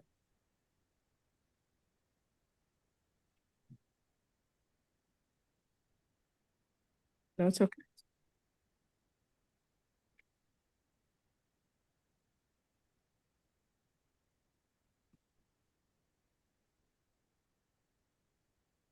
Next is Philip Dazu. Good morning. Good morning. For aggravated battery on an elderly person. Sir, can you afford to hire a private lawyer? Another defender for Pardon me? applied for. Do you own your home? I'm sorry. Do you own your home? No. Do you have any money that could be used to hire a lawyer? That's money to be used. No, I don't. No. All right, I'll appoint the public defender's office for you. There's probable cause for what? Battery. I don't see victim's age. Battery. And I don't think it's aggravated, although pushing her around pretty bad. You want me to? Victim had blood on defendant's blood on her clothing, and she grabbed. Do you want me to reset this for PCH state? I don't know. I mean, I think the battery's okay. Okay. They'd both be bondable. All right, sir, you are ordered to stay away from your mother, the alleged victim, whose name is Laura Harding. No contact with the victim, either directly, indirectly, in person, in writing, by telephone, or through third parties. No contact with the victim through social media or other electronic means. And you must stay at least 500 feet away from the victim, her home and school, and place of employment at all times. Do not engage in any criminal activity. Do not use or possess illegal drugs, and do not use, purchase, possess, or carry a firearm, gun, weapon, or ammunition. You must immediately surrender any firearms, ammunition, and any concealed weapons permits to the nearest police department and file a receipt with the court. And you may return to the victim's residence one time only within 48 hours of your release from jail. You must be accompanied by a police officer so that you can retrieve your personal clothing, items, medication, personal and business-related paperwork and work tools. If you go to the victim's home without the police, or if you stay there, you will be arrested. Do you understand the stay away? You understand it, sir? Yes. Okay. Do you have another place you can stay that's not with your mother? No, pretty sure that this is resolved. This is just damn. All right, I'll give you on petty objection to pretrial state. No, it's not a misunderstanding when you're pushing your elderly mother around. That being said, I'll give a pretrial alternate bond $1,000. Stay away from the victim. If you violate the court stay away order and get rearrested, you will be locked up in jail until the trial.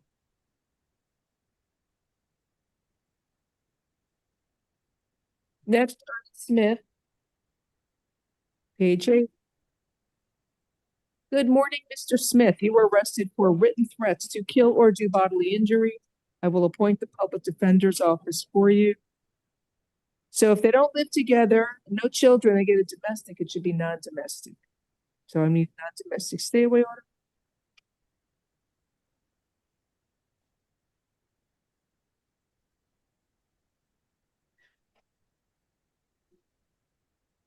There's probable cause for the charge. You are ordered to stay away from the alleged victim, whose initials are SMT. No contact with the victim, either directly, indirectly, in person, in writing, by telephone, or through third parties. No contact with the victim through social media or other electronic means. And you must stay at least 500 feet away from the victim's home, school, and place of employment at all times. Do not engage in any criminal activity. Do not use or possess illegal drugs. And do not use, purchase, possess, or carry a firearm, gun, weapon, or ammunition. You must immediately surrender. I'm sorry, it's just this one's not domestic. You can own the gun. I did the non-domestic. I better be careful, because if you get a domestic stay away, then you can't have a gun. Just stay away from her and don't go near her. And My life. all right, good. He's requesting a bond plus house arrest. If you look at his criminal history, it looks like at least half a dozen prior arrests. For And they're all domestic. domestic. Yep, I agree with you. $7,500 bond plus house arrest, level 3. Stay away from the victim. I'm giving him a curfew, 11 p.m. to 6 a.m.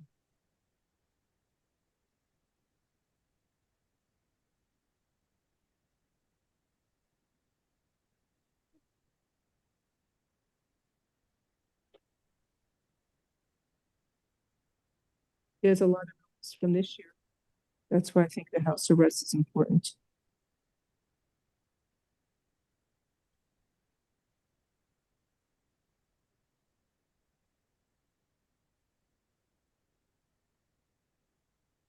Next is Christian Castillo. Wendy. Let me review for probable cause. I can try and get the officer in this afternoon. I don't think the A form says what the pills are suspected of being. We're gonna need an interpreter as well, Judge. Now, The interpreter is present. now is in the hospital.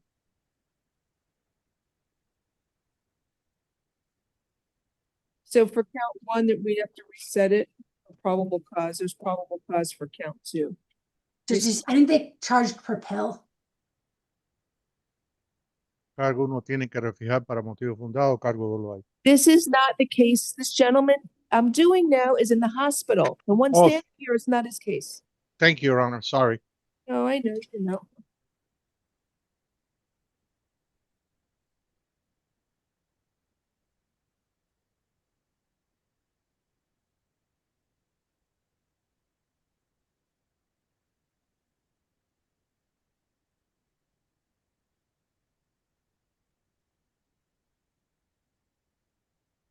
Okay, now we have Michael Oporta. Does he need the interpreter? Excuse me. Señor Oporta, necesita intérprete.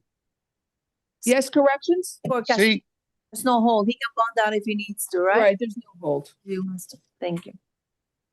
All right, Mr. Oporta, good morning, sir. You were arrested for grand theft and resisting an officer without violence. Buenos días, señor. Usted fue arrestado por robo mayor cuantía y resistir a un oficial sin violencia. I will appoint the public defender's office for you. Le asigno la oficina al abogado de oficio.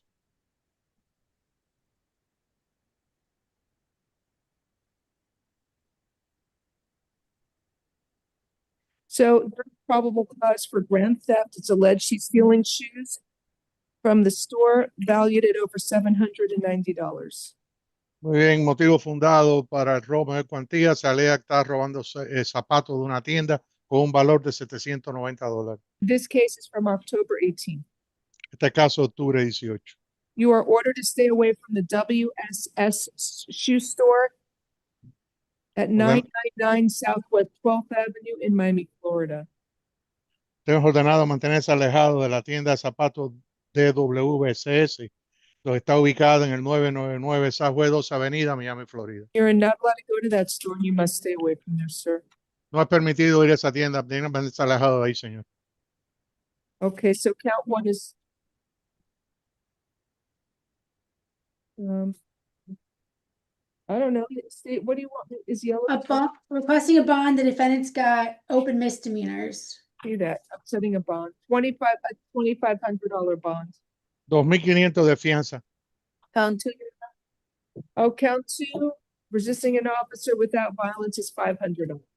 Y el resistir al oficial en el cargo 2 sin violencia, 500.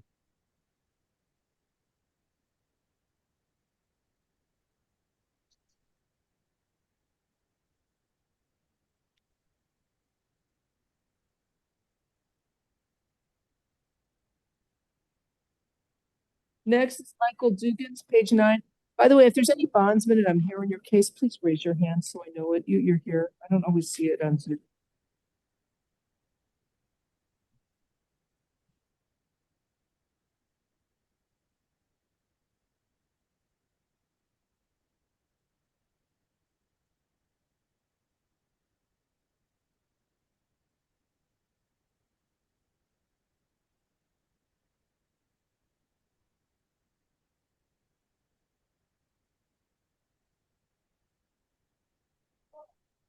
Come on down, Mr. Dugan, sir. Good morning. You were arrested for possession of cocaine. I will appoint the public defender's office for you. Pre-trial tap. Tap. You got an address where you live, sir? Yes, ma'am. Pre-trial, do you want to take him or no? He has an open trespass. Signal 400. All right.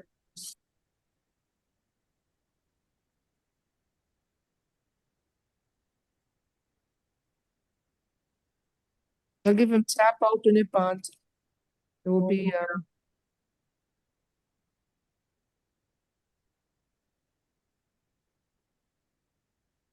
1 minute. Tap alternate bond $2,500. Have a nice day. Thank you. With straight.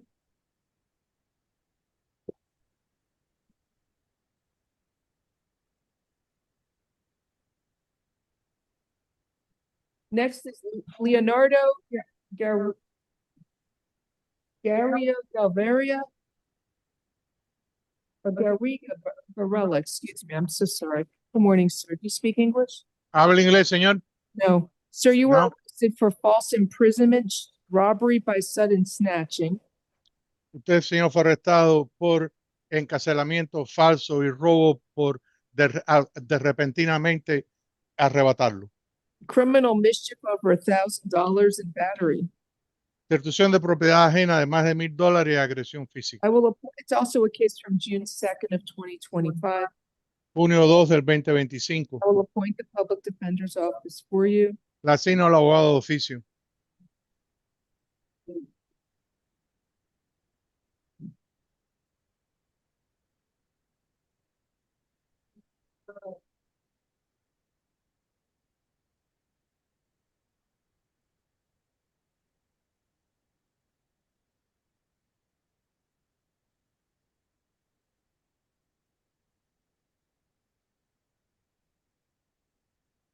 It should be a burglary with an assault or battery. I agree, Judge. Debe ser robo con acometimiento y agresión física. Estoy de acuerdo con eso. I think the victims here, I see Miss Cruz logged on.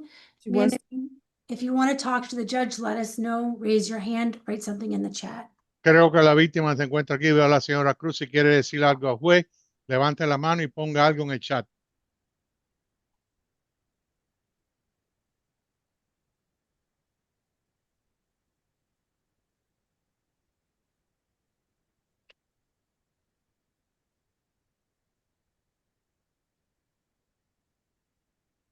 You gonna promote her or no?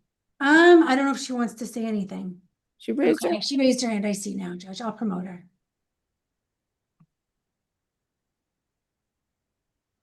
There's no value for the criminal. It does say that the phone was $1,000. But what were the damages?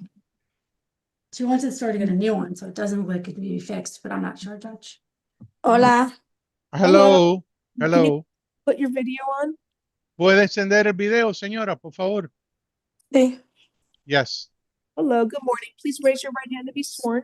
Buenos días. Levante su mano derecha, por favor, la otra para ser Swear juramentado. or affirm the testimony you are going to give in this proceeding will be the truth, if so state I do. Juro afirma el testimonio que daría en este procedimiento será la verdad. Si es así, diga así lo hago. Sí, sí lo hago. Yes, Okay. I do. What is your name? Su nombre, señora. Jaime Cruz. Taimi Cruz. Are you the victim in this case? ¿Es usted la víctima en este caso? Sí. Yes. Are you afraid of Mr. Garriga Varela? ¿Le tiene usted miedo al señor Garriga Varela? Nosotros ya fuimos a corte y ya todo We- está bien. Yo quiero retirar la acusación. We already went to court and everything is already fine. I want to withdraw the charge. Okay, so are you afraid of him? ¿Usted le tiene miedo a él? No, ya no me he molestado más. Nosotros tenemos desde alejamiento. No, no longer. He's not bothering me anymore. We have a stay away order. So are you still in a relationship? ¿Todavía están en una relación ustedes? No. No. Were you able to get your phone fixed? ¿Usted pudo arreglar su teléfono? Sí. Yes. Did you have to get a new one or were you able to fix it? ¿Tuvo que comprar uno nuevo o lo pudo arreglar? No, yo me compré uno nuevo. No, I purchased a new one. Okay. Do you know what it costs to fix the phone? ¿Sabe usted lo que le hubiera costado arreglar el teléfono? No, no sé. No, I don't know. Do you want the court to order him to stay away from you? ¿Usted fue al tribunal para que le dieran una orden que se mantuviera alejado de usted? Sí. Yes. Okay, thank you. Defense, any questions? ¿Alguna pregunta a la defensa? No, thank you.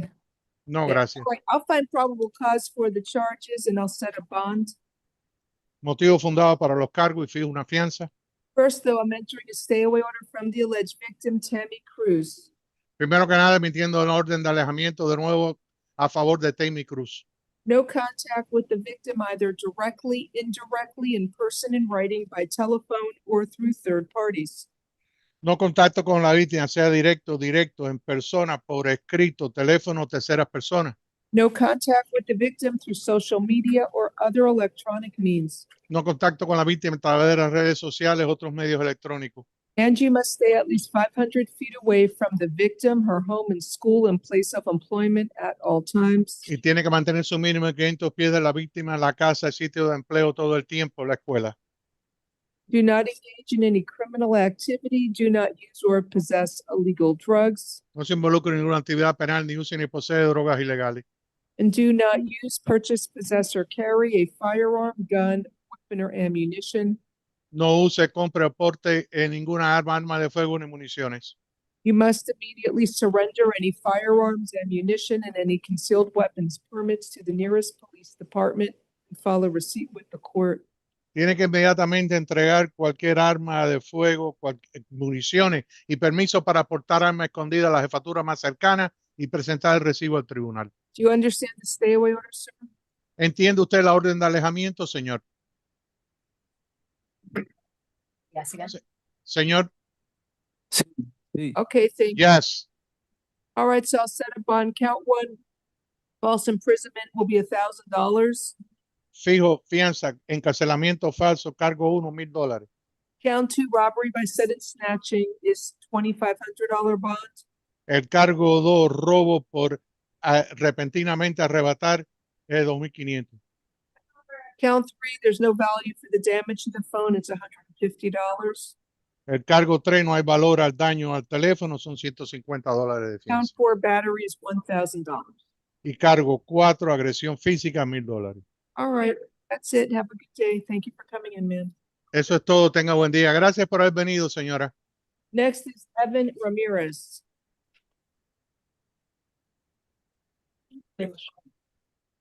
Spanish. Good morning, sir. You were arrested for strong arm robbery and battery. I will appoint the public defender's office for you. Buenos días, señor. Usted fue arrestado por robo a la fuerza y agresión física al asigno LWOP Office. Yeah, English. Oh, English is okay. See, we need an interpreter. You heard me. Yeah.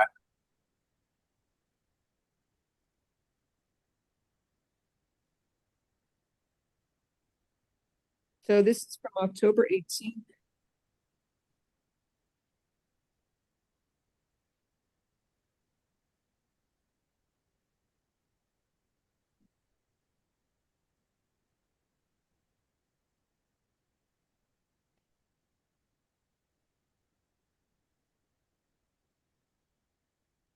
All right, so there's probable cause for the charge. You are ordered to stay away from Adrian Espinosa, the alleged victim. No contact with the victim, either directly, indirectly, in person, in writing, by telephone, or through third parties. And you must stay at least 500 feet away from the victim, his home and school, and place of employment at all times. Do you understand the stay away order? Yes. Set in a bond. Count one is $6,500 for strong arm robbery. Count two battery is $1,000. I split them since battery is a necessary element of the strong arm robbery. Good day, sir.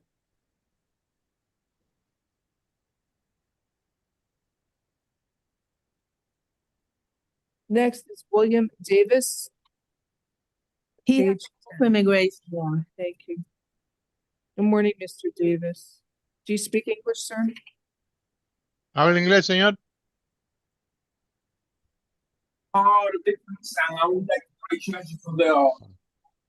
You want a Spanish interpreter? ¿Quiere intérprete en español?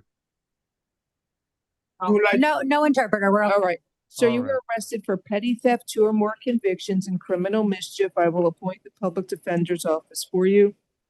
You are ordered to stay away from the Presidente supermarket at 2294 West Flagler Street in Miami, Florida. You're not allowed to go to that supermarket. You must stay away from there, sir.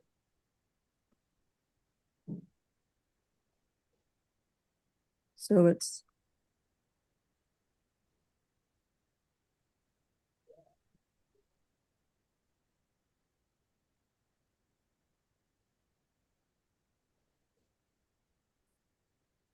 All right, so there's probable cause for the charges. Count two is no value. Count one is $2,500. Count two is $150. And he is an open case, so he's not getting a program.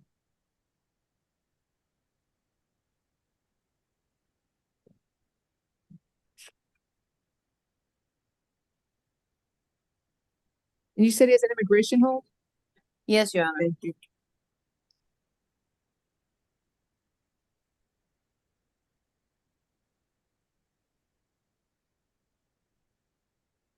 Next case is Alejandro Chirigo.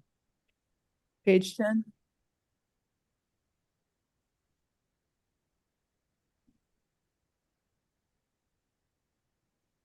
Good morning, sir. You were arrested for defrauding an innkeeper. It says over $1,000. I will appoint the public defender's office for you. This happened at a Holiday Inn Express. His card on file was declined. It was just over $1,000. He said he didn't have any money to pay. There's probable cause for the charge. You are ordered to stay away from the Holiday Inn Express at 1691 Northwest 107th Avenue in Miami, Florida. He has recent priors. Also, Judge, his address is in Lehigh Acres. I'll set his bond at $1,500. Have a good day.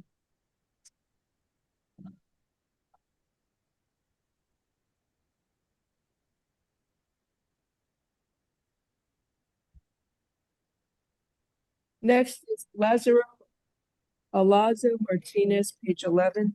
He's on felony one. Hold F25-17630. Good morning, sir. Do you speak English? ¿Habla inglés, señor? Buenos días. No. Sir, you were No. arrested for possession of a vehicle with an altered identification by an unauthorized alien. Usted, señor, fue arrestado por posesión de un vehículo con la identificación alterada y en persona no, uso no autorizado. Also, possession of a vehicle with an altered or forged title, También posesión de un vehículo con un título alterado o fraudulento. and also possession of a vehicle with a counterfeit VIN, vehicle identification number, 3 counts. Y 3 cargos también posesión del vehículo con falso identificación del número de vehículo, la placa. Can you afford to hire an attorney? ¿Puede usted pagar por un abogado? No. I No. will appoint the public defender's office for you. La asigno a la oficina del abogado de oficio.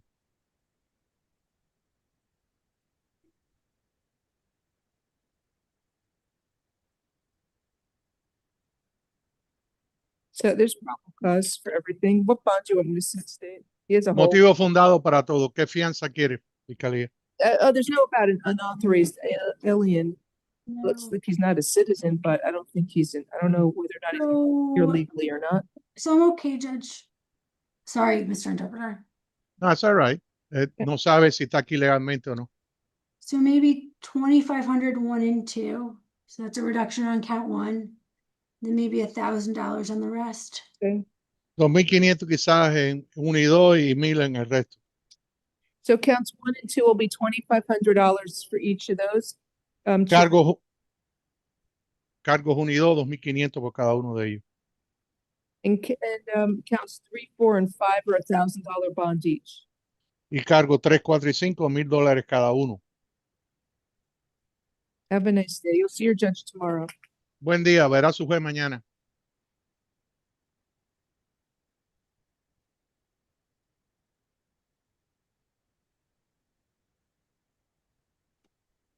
Next is John Charles, page 12.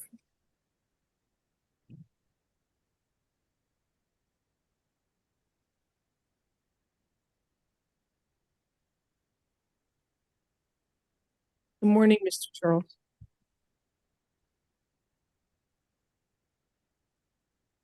No, it's not good.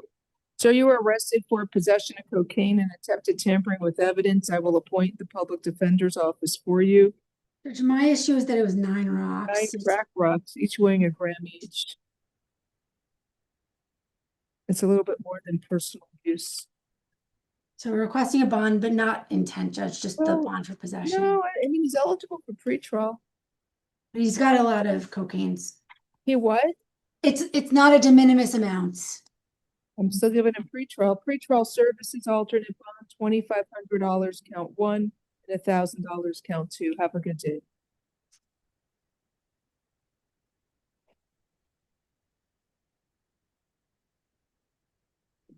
Next is Yancy Gonzalez Mohina. Bond it out. What? Bond out. Bond out. Okay, thank you. Joshua Ladler. Good morning. Good morning, sir. You were arrested for aggravated assault with a firearm and robbery by sudden snatching and battery. I will appoint the public defender's office for you.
All right, so I'll find probable cause for the charges. You're ordered to stay away from the alleged victim whose initials are EB.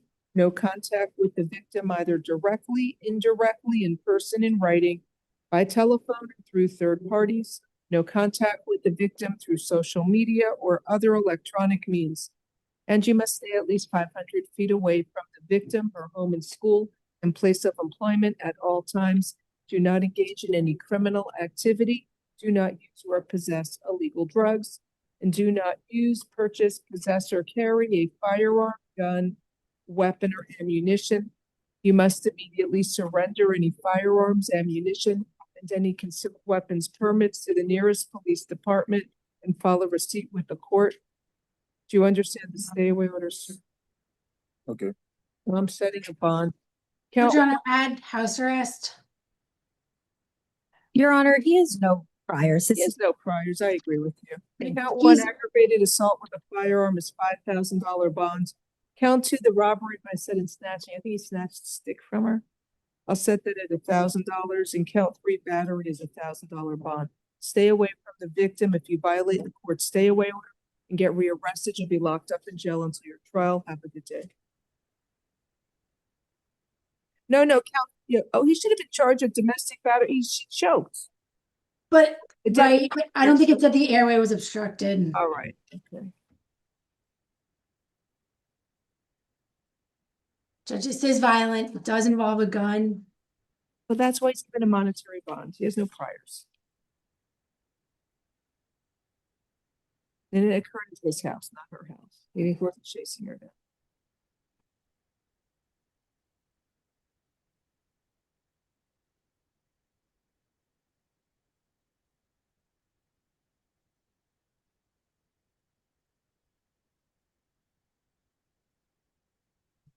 All right, this is Travis Maciello Campo. He's on felony bond. Hold for F-25-22360.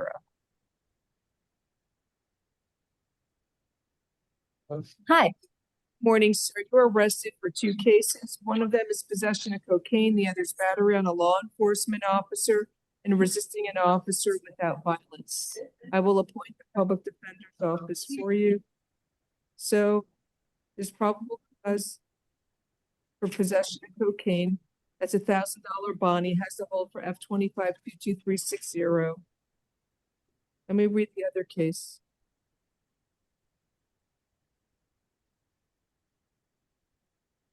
Sir, that sling for your arm? Yeah, my arm. They broke my arm. I know, he came in second. That's what Mr. Snyder used to say. What'd you say? Oh, I said the former PD that used to be here would tell me you came in second place. Never mind.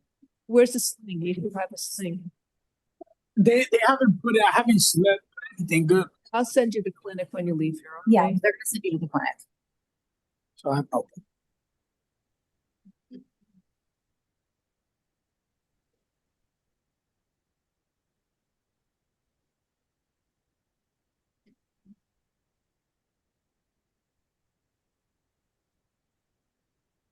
Mm-hmm. There's probable cause for battery on a law enforcement officer and resisting an officer with violence. You have money to post the bond? Yeah, I have a job. Me and my dad, I take care of him. He's sick. You know, if there's any way I can take on, Richard Burns is my attorney. I'll set the bond at $5,000. What should I do? Miss Atkins? I mean, look, I don't justify him. He was hitting the officers, but he broke his arm, maybe from punching him so many times. I don't know if you want me to get house arrest. He's got the hold though, Judge. He has a hold? He's Oh, not. God, he has to hold to see the judge tomorrow. Well, it's Judge Young. He's nice. He'll probably let you go if you're nice.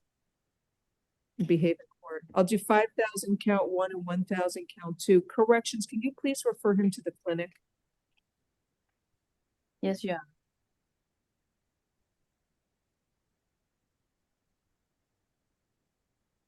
All right, have a good day. Wait, Your Honor, did we address the first case? I said $1,000. Okay, thank you. Cocaine. No, there's a hold. But I said Judge Young is nice. You'll see him tomorrow, and if you ask nicely, he'll let you hold you, or he will give you house arrest. Have a nice day.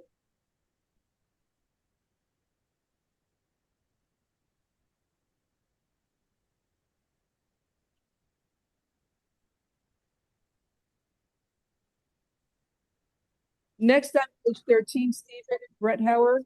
Yes, Your Honor. Good morning, sir. You were arrested for possession with intent to sell cocaine. No, conspiracy for possession with intent to sell cocaine within 1,000 feet of a church or convenience store. It's a UGAS store. I will appoint the public defender's office for you. So it says you were observed engaging in multiple hand-to-hand transactions with the exchange of unknown objects and currency was made. So let me review this.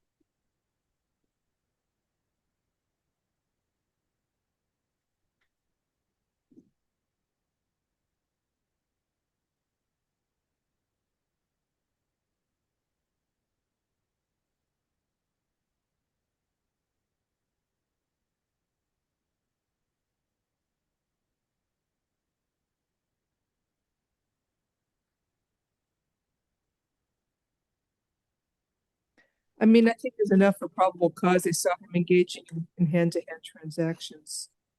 Yeah, I'll leave it at conspiracy. I'll set a bond for you. You had, let me look at his priors. Okay. Your Honor, can you say the number one more time, please? I didn't say it yet. I'm still deciding it. I think it's 20. It should be $2,500. $2,500, and stay away from the U gas station at 4700 Northwest 27th Avenue in Miami, Florida. Have a nice day.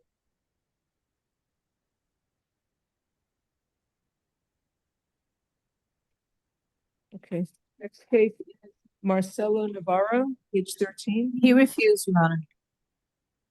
Let me review for probable cause.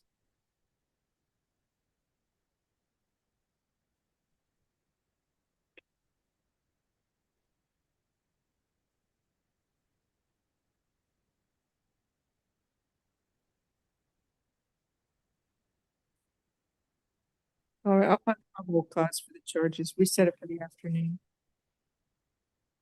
You said refused, right? Yes. Okay.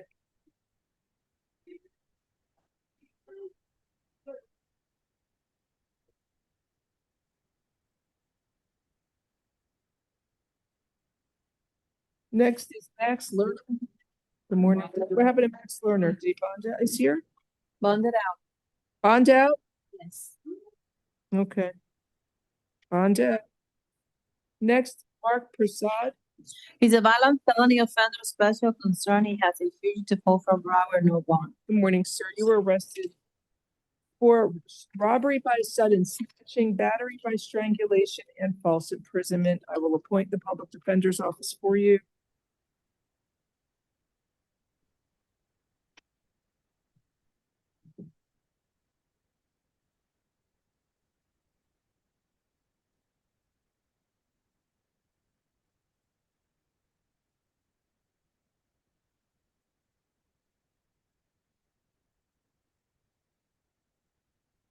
There's probable cause for the charges. So you were ordered to stay, it's from September 7th. Are you currently living with the victim? Yes, You're living with her now? it's on probation. We're actually even if You got a fugitive warrant. Do you want me to just do the stay away order? He's got the fugitive warrant, Judge. All right, you're ordered to stay away from the alleged victim, Ariel Davenport. No contact with the victim, the alleged victim, either directly, indirectly, in person, in writing, by telephone, or through third parties. No contact with the victim through social media or other electronic means. You must stay at least 500 feet away from the victim, her home and school, and place of employment at all times. Do not engage in any criminal activity. Do not use or possess illegal drugs. Do not use, purchase, possess, or carry a firearm, gun, weapon, or ammunition. You must immediately surrender any firearms, ammunition, and any concealed weapons permits to the nearest police department and file a receipt with the court. Do you understand the stay away order, sir? No. I'll set up on count 1, robbery by sudden snatching, $2,500. Count 2, battery by strangulation, $2,500. Count 3, false imprisonment. I'll set that at $1,000. Once you pay the bond, does he have a warrant? Is there a bond on his warrant? No. No. Once you pay the bond on this case, you'll be on our calendar to be picked up for Broward. Was it Broward? Yes. Okay. Look at it.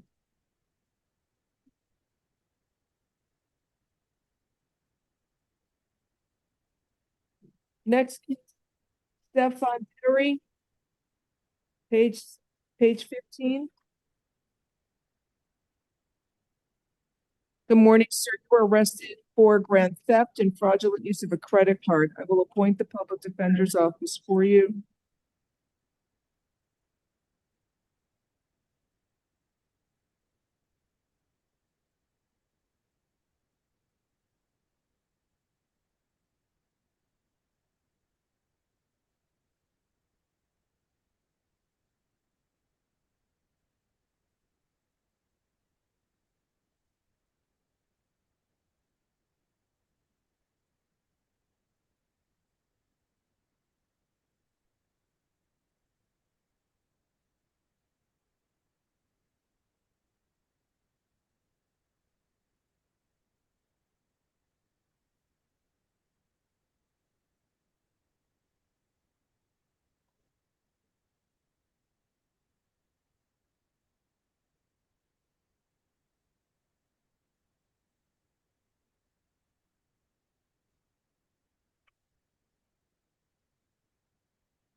I believe there's probable cause for the charges. You are ordered to stay away from the public supermarket at 13005 Southwest 89th Place in Miami, Florida. You're not allowed to go to that store. You must stay away from there.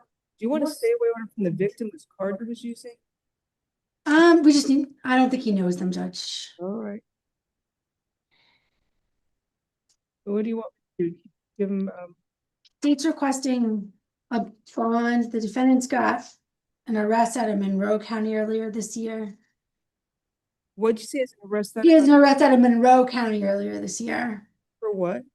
It says possession of a controlled substance without a prescription. It was filed in March. I'll give him pretrial alternate bond, 2,500 count 1 and $2,500 count 2. You sure it's Publix? It said Walgreens. I'm trying to buy Walgreens. It says, but at the incident location, it says. Okay. All right. Nice day. No, maybe she saw him. I don't.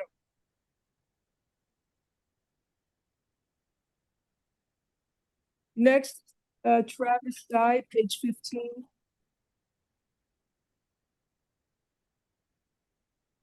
Good morning, sir. You were arrested for possession of cocaine. I will appoint the public defender's office for you. He's on a scooter cutting up vehicles. He had baggy cocaine. Is he eligible? Pretrial alternate bond, $2,500. Have a nice day. What do you? PTS with an alternate 500. Amari Pacheco, we did. Let's see. Next is Melvin McCombs, page 15.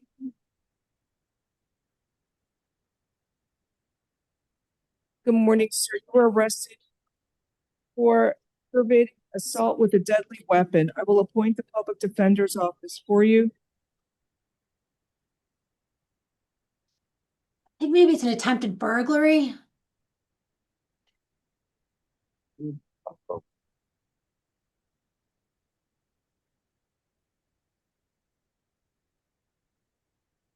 It says they made a U-turn, drove the vehicle at accelerating speed directly towards the victim who was standing in the parking lot. There's probable cause. We don't have a victim's name.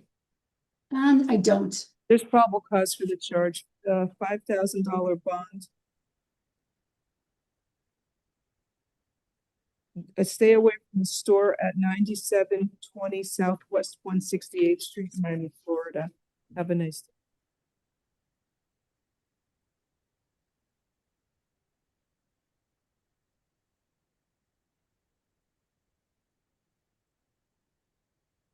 Then we, Dugginson Benat. Mr. Bernard is NBC, Your Honor. All right, let me review.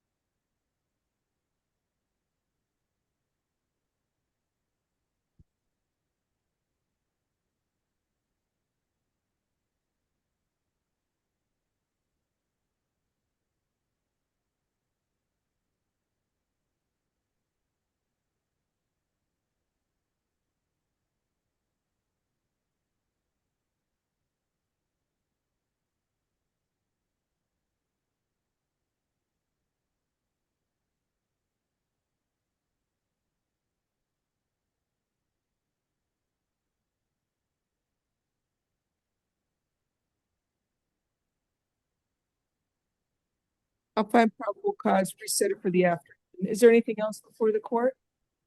No, Judge. No, yeah. No, so we'll be in recess until 1:30. Thank you. 1:30, I relay, Your Honor. Have a good Thank afternoon. Much. Good day. Video, we're done with the morning. Recording stopped.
Oh, we're ready to start. Let's go. I'm gonna go get my hair done again in about next week. I can look at the camera and see what I'm doing.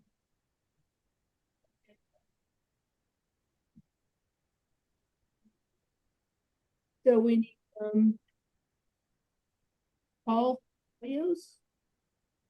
Oh, darn, a lot of people. They're all coming out. We're busy. What do we call the time?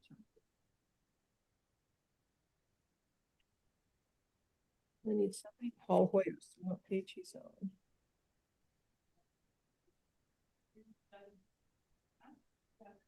Recording in progress.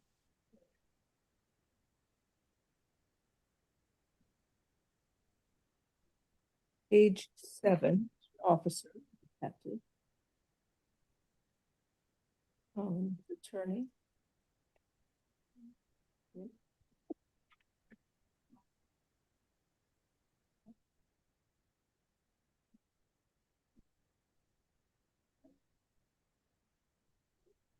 Working.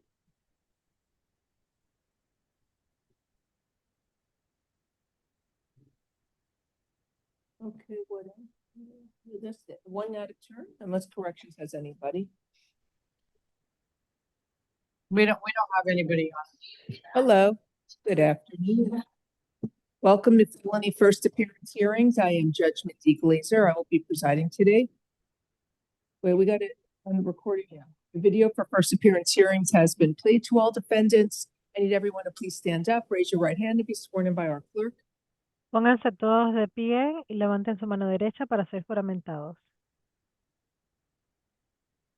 Go ahead.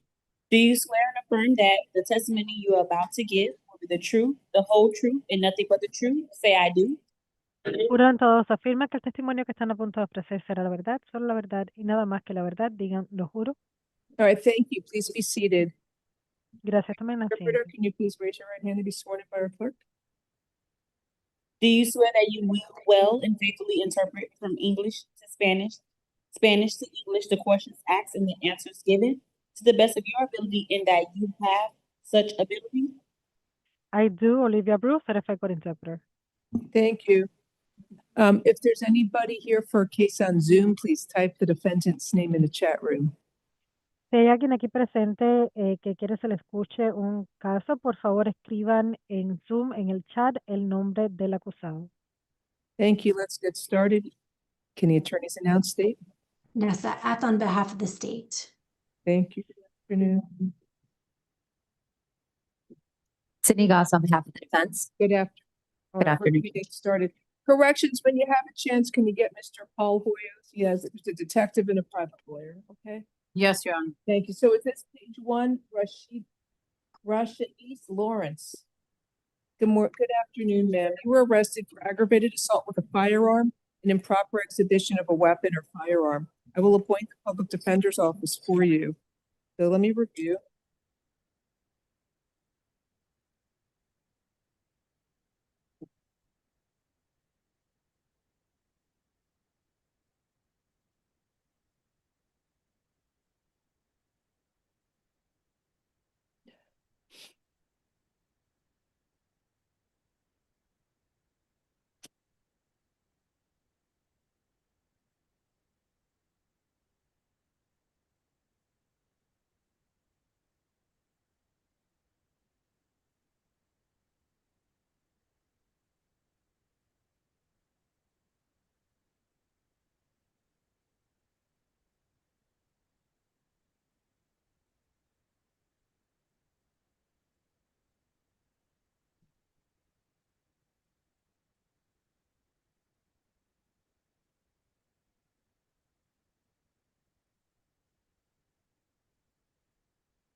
Did the officer just write what happened instead of telling me everybody's version of events? Let's see if I can find it. The victim's version of the events is on page 3. Yeah, I finally got there after reading everybody else's.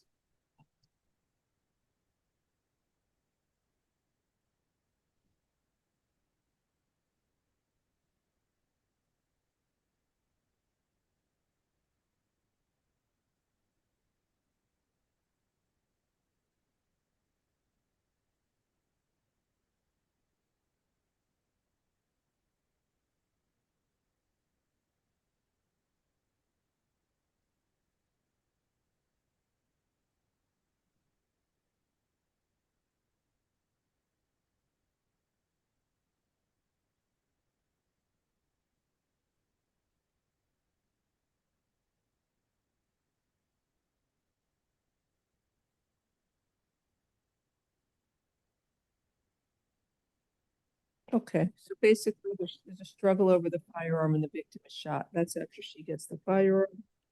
And I guess I guess the victim said she's trying to shoot me. It looks like probable cause for everything. I don't know. You want to say anything? Hello?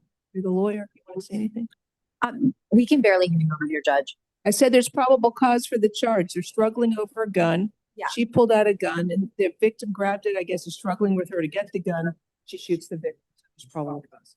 Ma'am, you're ordered to stay away from Westerner Lewis, the alleged victim. No contact with him, either directly, indirectly, in person, in writing, by telephone, through third parties. You must stay at least 500 feet away from the victim, his home, school, and place of employment at all times.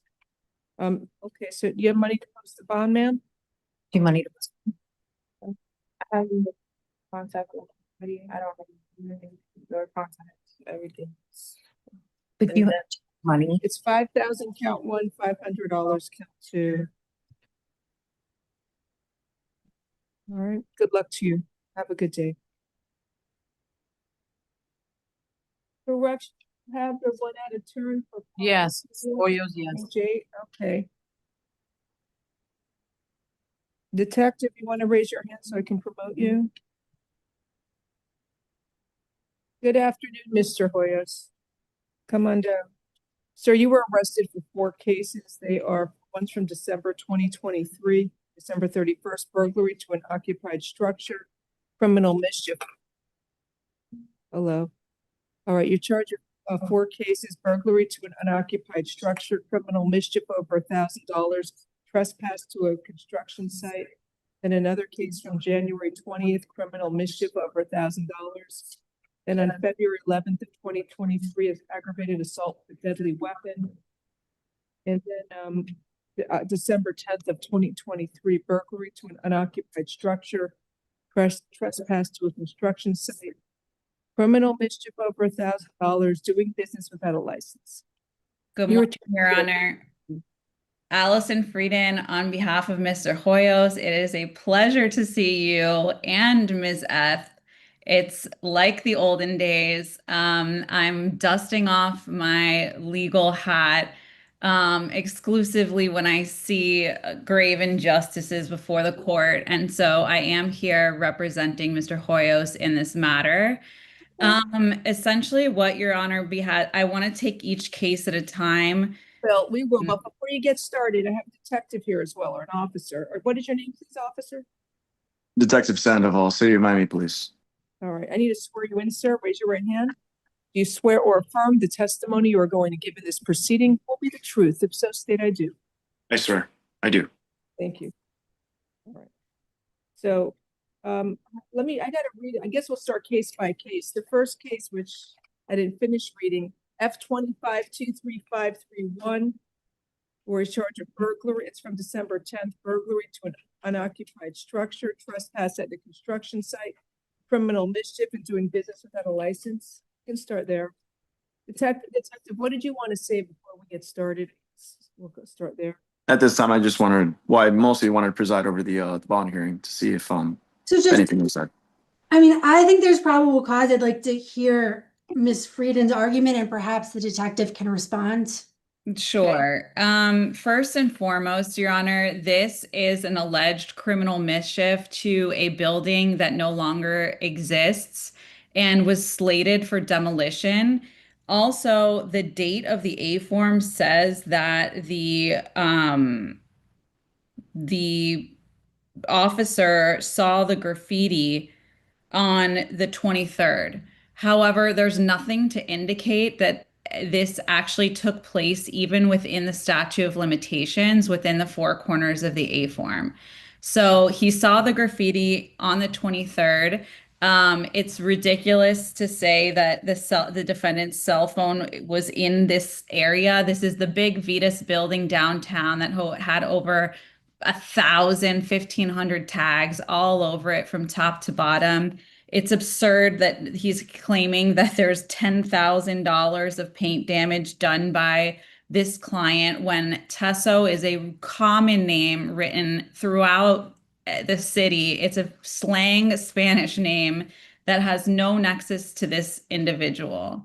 And not to mention, if you read the second A form, which is F2523532, it is the exact set of circumstances without distinguishing whatsoever that there's any additional graffiti at all. They're saying they see Paso again on the same building without distinguishing the fact that this was even a second burglary or anything. What's to say that this was committed on a separate time or he went in on the same day? This building, in the words of the city attorney, was open season by the owners of the building. They essentially were all but allowing people in these buildings, and there's absolutely no proof whatsoever that my client was in the area. And they're actually, if you take the two A forms together, it says that his cell phone was in the area in the time of December, which makes absolutely no sense. This is a building downtown along the expressway, close to Biscayne Boulevard. And they're saying him being by there at one point in December is a strange deviation from his regular route. And then they're saying another time in December, it's a deviation from his regular routes. For this reason, there's absolutely no probable cause for anything set forth in these two first A forms, and we can take the second A form and third A form. But at the end of the day, this is for allegedly a 2023, could be 2022, could be 2021 case. We don't even know that the building was set for demolition and no longer exists. So it's going to be impossible to prove value. And this is just a ridiculous one before the court. Okay. All right, so I can inquire from the detective. Detective, did the defendant have permission to enter the building? No, How do you know that? I spoke with the property owners and they told me this. I'm showing you. That for both buildings? Let's, I guess, stick with the. It's one building. I thought it's the same building for both cases? Yes, Your Honor, the address is the same. Oh, the Vitas building, that's no longer there. Yeah, Your Honor, there's a billboard. Detective, hold on. Oh, Hold on.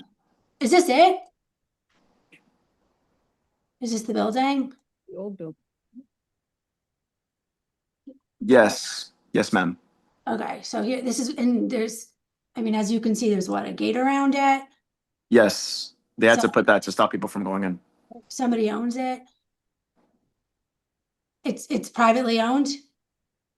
Yes, And did the defendant have permission from the owner to be on the property? no, All right. So I'm looking at case number ending in 32, which is your police case number ending in 24. What's the specific date of the incidents on that one? the specific date of the incidents. Yep. Yeah. As Or in, are you combining, I guess, various entries? it's various entries at different times, and I'm distinguishing this through his separate social media posts where they're recorded and placed at different times, and his cell phone pinged at that location several times, aligning close to when those posts were made. Miss F, you know very well that just because his cell phone Hold is on, let me finish and then we can argue about it later. You got it. Okay. So this case represents which crimes? Just crimes from the month of December of 23? December of 2023, yes. Okay. And in terms of like the criminal mischief, how did you get to the number over 10,000? I spoke to the property owners and they told me that's how much it costs them to repair it. That's it. Did they actually repair it? They had to paint over it, and then the graffiti artist came back and they would continue doing this. And one of those is Shorts. Okay. And talk to me about the cell site data. The cell site data shows the defendant at the incident location at that exact block at the late hours of the night, which matches up with his videos that he posted on his own social media depicting him committing the crime. Can you identify him on those videos? I cannot identify him from those videos. How do you know the social media account is associated with him?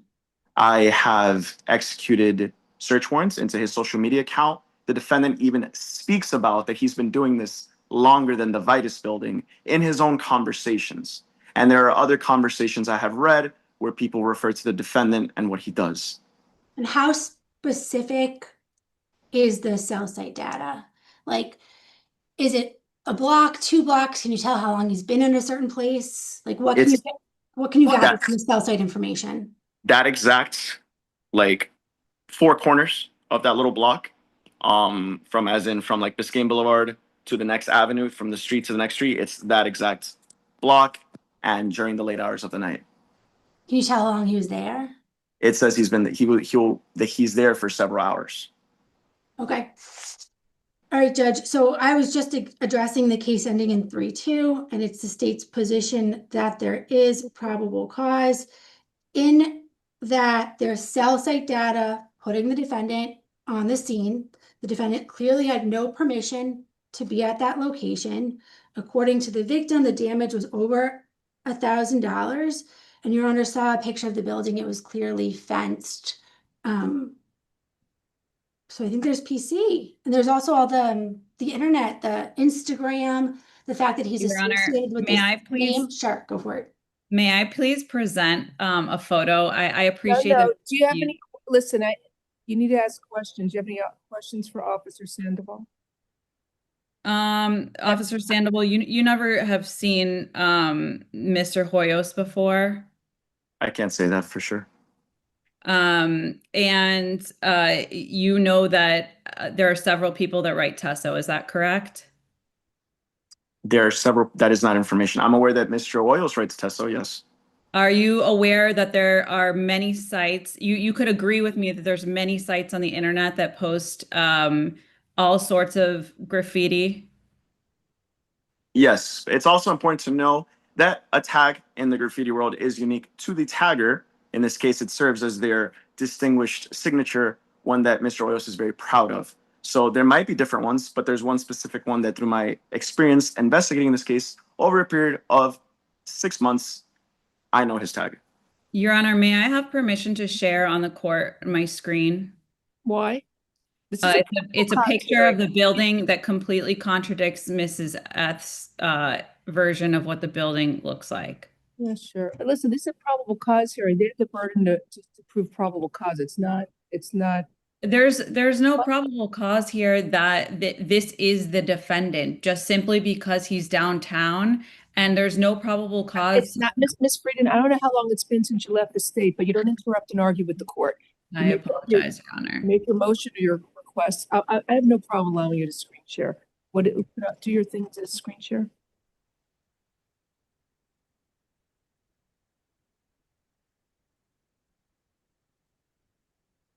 You able to do it? It's saying that I'm not allowed to on the webinar. I'll make you a co-host and then you can screen share. Okay. And you can screen share.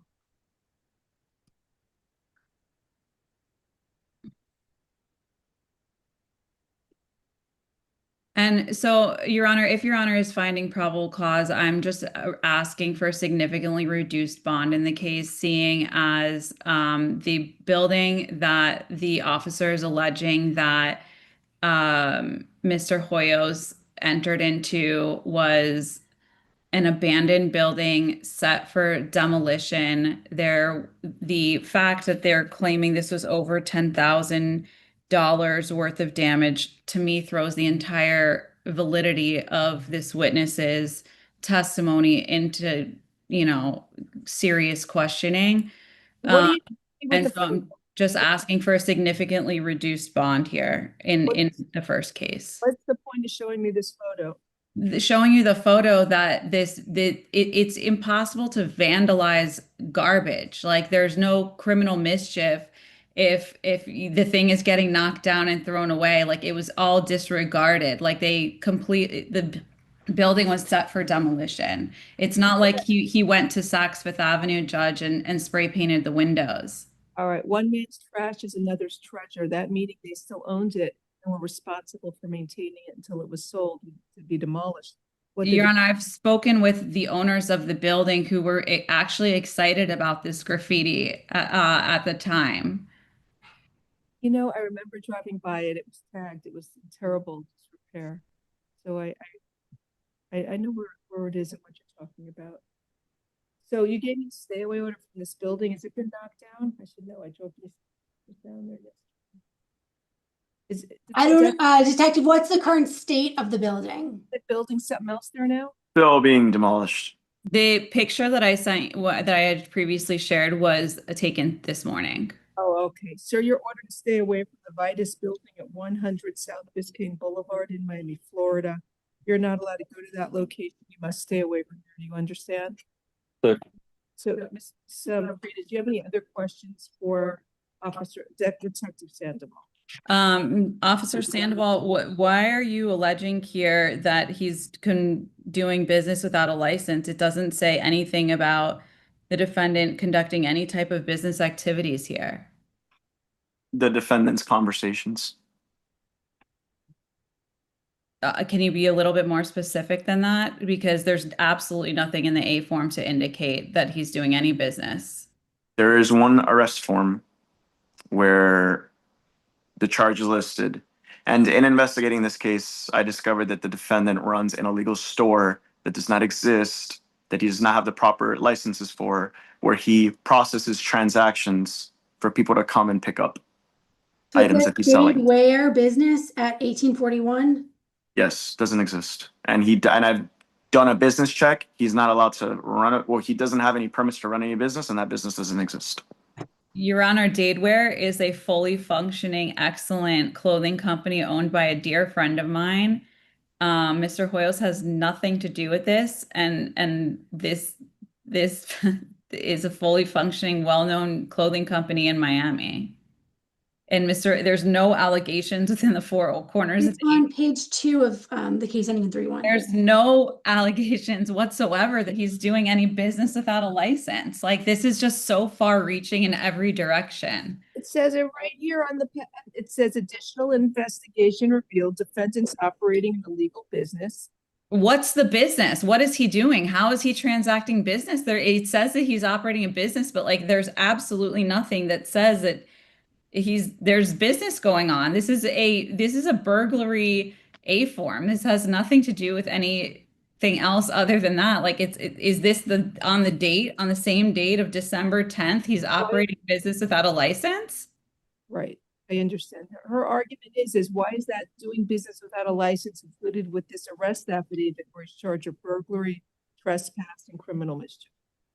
It's deputy. As a law enforcement officer, I discovered this information through legal means, right? I discovered this and I acted upon it.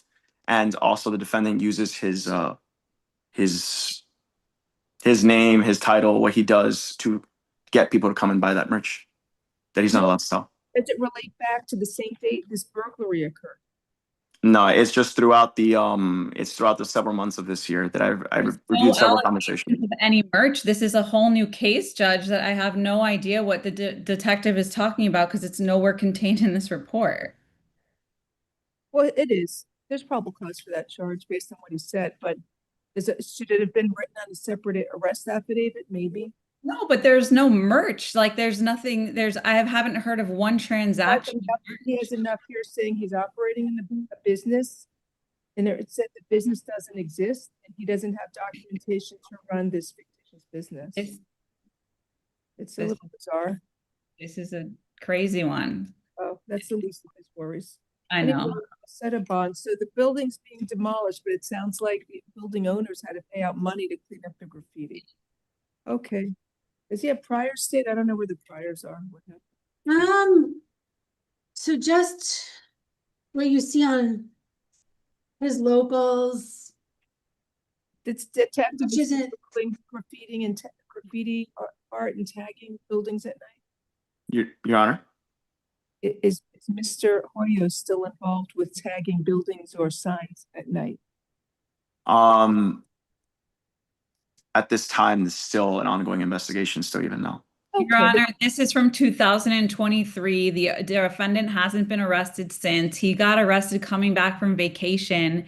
It's a little preposterous that this is even before the court, seeing as the building was getting demolished weeks later. And we're asking for a reduced bond, seeing especially. Fine, that's fine. So Judge, can I just be, so you've associated that name towards this defendant. Have you seen more graffiti under that tag name, detective? Yes. So continuing till today? Yeah.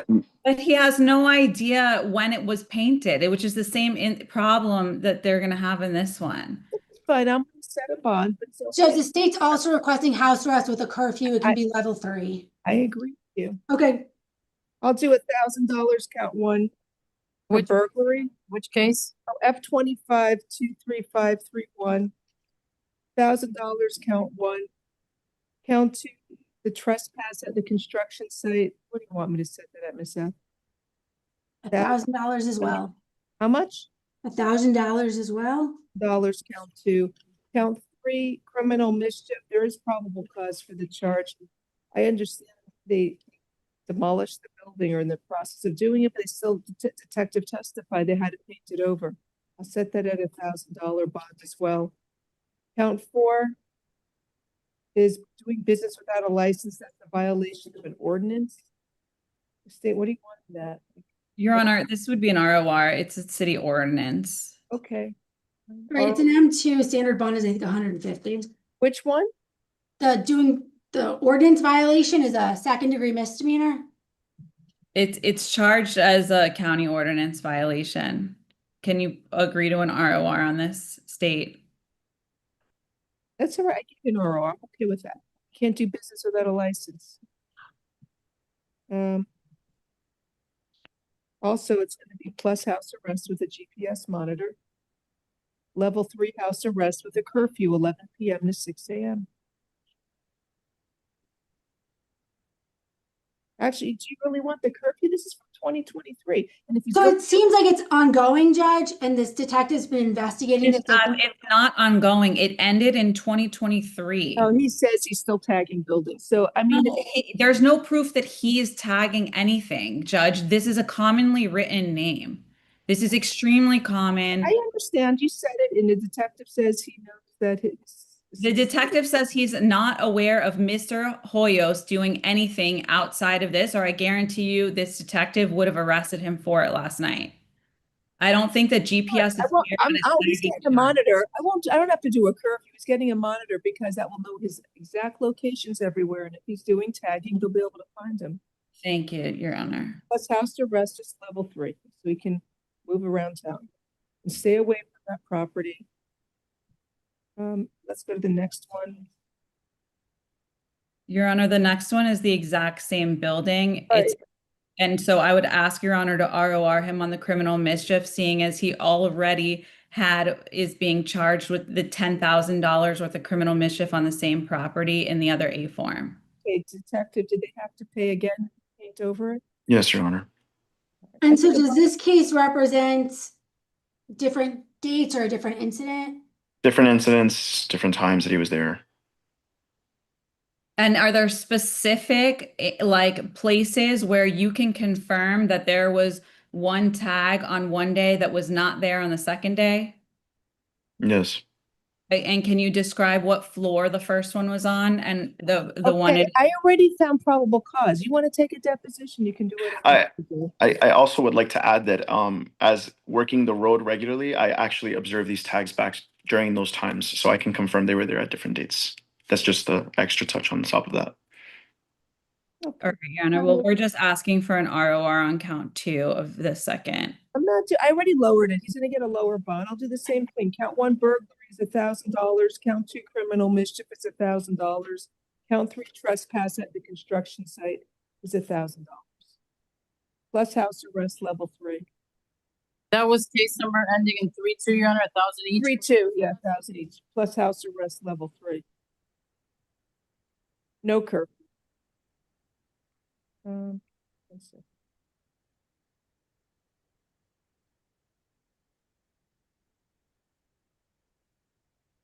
Okay, so then you have another case. Detective, are you here on the other cases or no? There should On be the a TV, probably. There's the a domestic. 25-23530, your charge of criminal mischief. This says Northwest 3rd Court and 1st Street from January 20th of 2024. Yes, Your Honor. What's going on here? Let me see this. So tagged a billboard on Northwest 3rd Court and 1st Street. The damage resulted in $2,000 of damage to the billboard. You know, he could have been charged of burglary with damages greater than $1,000, which is a PBL. Crime punishment by life in prison, I believe. I don't know. No, is that only for the any damage on there could have been charged with that case, with that crime. I'm not finding that. I'm just saying the state may find that or charge him with that. So on the billboard, he's charged with criminal mischief only. Okay, there's probable cause. They say the damage is $2,000. And it's cell sites and Instagram information, right, Detective? Yes, and amongst other things, yes. What do you want for a fund in this case, Steve? I mean, no less than standard with the monitor. I think a curfew would be good considering he does this in the middle of the night. You're on, I mean, Miss Eth, this is the exact same time frame as the other ones, and there's nothing since then. And so you address your argument to the court. You don't argue to opposing counsel. I apologize. I miss Miss Eth is the truth. So I'm having trouble not talking to her. Your Honor, this is the exact same time frame. So the A form you were reviewing is December 31st, 2023. This one is it's more than a year ago. I'm okay with just $2,500 bond plus house arrest. Your Honor, on all the other ones, it was a $1,000 bond for the same charge. Would you consider a $1,000 bond, please? All right, I'll do a $1,000 bond plus house arrest level 3, no curfew. Stay away from that billboard over there by Northwest 3rd Court and Northwest 1st Street. I don't think Mr. Sandoval is on the last one. I am not. Sandoval. All right, you're free to stay around or leave, whatever you like. No, that is all. Thank you, everybody. Have a good day. Have a good day. All right, so last case. The last case, Your Honor, is also a 2023 case where it's checked. I got to read it. He's charged with aggravated assault with a deadly weapon. Is he still together with the victim or no?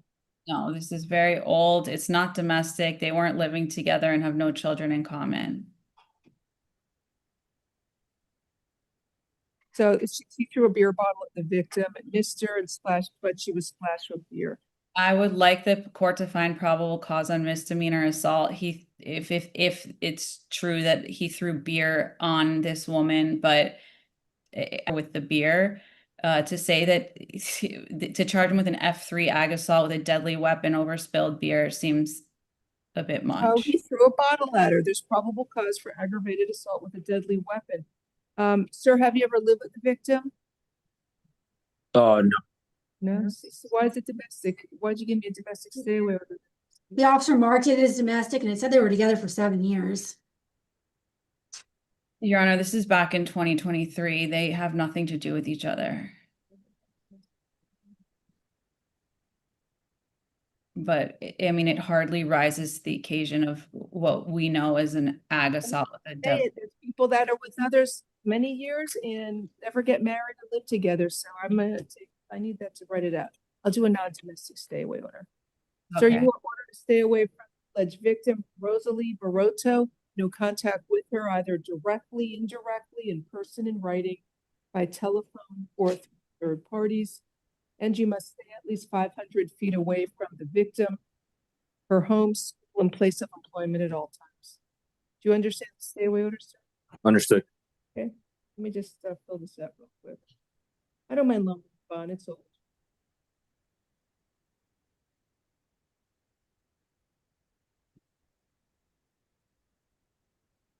Anyway, if you like graffiti, when you're at Wynwood, they all draw on the walls, and they maybe get paid for doing it if it's really nice work. But you got to stop it with the buildings. You're too old for this now. And if you pick up a new law violation, you're going to get locked up in jail until your trial. So no matter how good your lawyer is, you're not going to have, you'll still be locked up even if you pick up a new law violation and there's probable cause for it. Okay. And your attorney can probably advise you on how to do this legally. I think she's got some expertise in that. I will keep an eye on Mr. Hoyos myself, Judge, and I can assure you that he will not be back before Your Honor anytime soon. Okay, the bond on this case of $1,000 is probable cause. It's from 2020, February 2023. I'm okay with that. All right, $1,000 on the F25 23533. No house arrest for this case. Okay, thank you. It's a pleasure to see everybody. I'm gonna come back soon and see you guys in person. Come stop by one. I mean, the arraignment's probably what, in like 30 days? What's that? The arraignment. Oh yeah, we'll figure it out. Thank you so much. Change the arraignments to 60 days now. They're out of custody. Oh wow.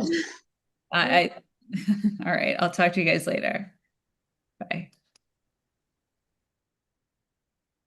Okay, moving right along. Actually, I was wrong. By the way, told you an hour and a half. All right, Arlen Rose. Okay. Hello, ma'am. Good morning. Good afternoon. Do you speak English? ¿Habla inglés, señora? Spanish, please. Ma'am, you were arrested for possession of cocaine and loitering or prowling. I will appoint the public defender's office for you.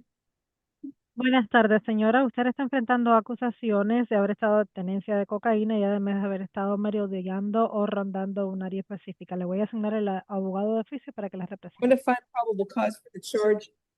And I think tap, Judge. Okay, ma'am, you are ordered to stay away from the Little Abner Mobile Home Trailer Park at 11102 Northwest 4th Street in Sweetwater, Florida. Muy bien, señora. Voy a determinar el motivo fundado ante estas acusaciones. Sugiere a la Fiscalía el programa TAP para que salga con esa supervisión, pero además, señora, se le ordena estar alejada del parque de casas móviles Little Abner, que está ubicado en el 1102 del suroeste. Yona, could you repeat the full address for the interpreter? What'd you say? The address, the interpreter couldn't catch the second part of the address. It's 3102 Northwest 4th Street in Sweetwater, Florida. Que está ubicado en el 11102 del noroeste, 4 calle en Sweetwater, Florida. All right, so I'm going to give her the TAP program. I'm trying to see if you're from TAP. I don't see Mr. Beckles. Is he there? He's usually here. Where are you, Mr. Beckles? Anybody here from TAP? Entonces le vamos a asignar con supervisión del programa TAP para la condición de salida. Estamos Come on buscando here. al representante. TAP No está alternate aquí. bonds, $1,000 count 1 and $150 count 2. Alternativamente va a tener $1,000 de fianza en el cargo 1 y 150 en el cargo 2. Alternativamente. Actually, they can trespass if she's at the park. Anyway, it doesn't matter. Ma'am, you have to come to court for your arraignment on December 1st at 9 a.m. Courtroom 7-4. Have a nice day. Your Honor, you said 7-4? Diciembre, primera. All right. Señora, tiene que regresar a la lectura oficial de cargos del tribunal el 1 de diciembre a la sala 7-4. Courtroom 7-4, Judge Milton Hirsch. Ante el juez Milton Hirsch. Have a nice day. Tenga buen día. Okay, next. Brandy Brito Gonzalez, page 2.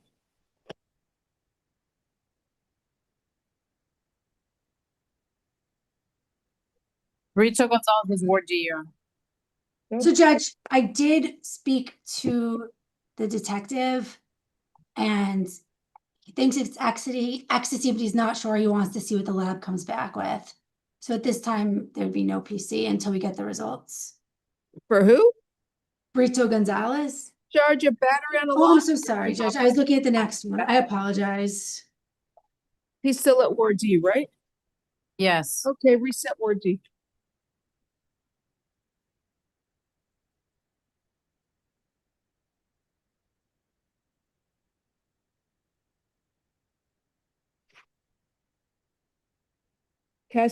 Next is Christian Montaigne or Christian Castillo. Ward D, Your Honor. Is this the one? Yeah. You want me to RO1 now? We still have to resisting. There's PC on the resisting without. So counts 1 through 6, no probable cause. You want to waive his presence or so we can. Yeah, I'll waive his presence. Okay. Well, actually, I don't know if you should. He's at Ward D. I didn't get notice to come back to court. What do you want me to do? Set it tomorrow. There's probable cause on count 2. Yeah. You mean on count number? I mean 7. Yeah. If we can reset it for tomorrow.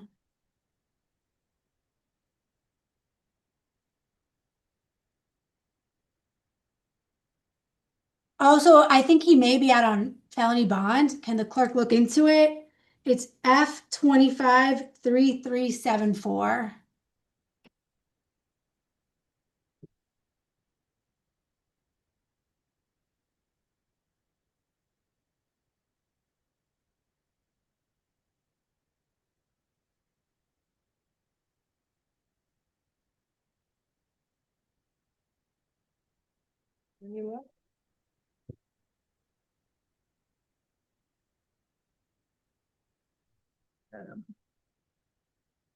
F253374 is he out on company bond?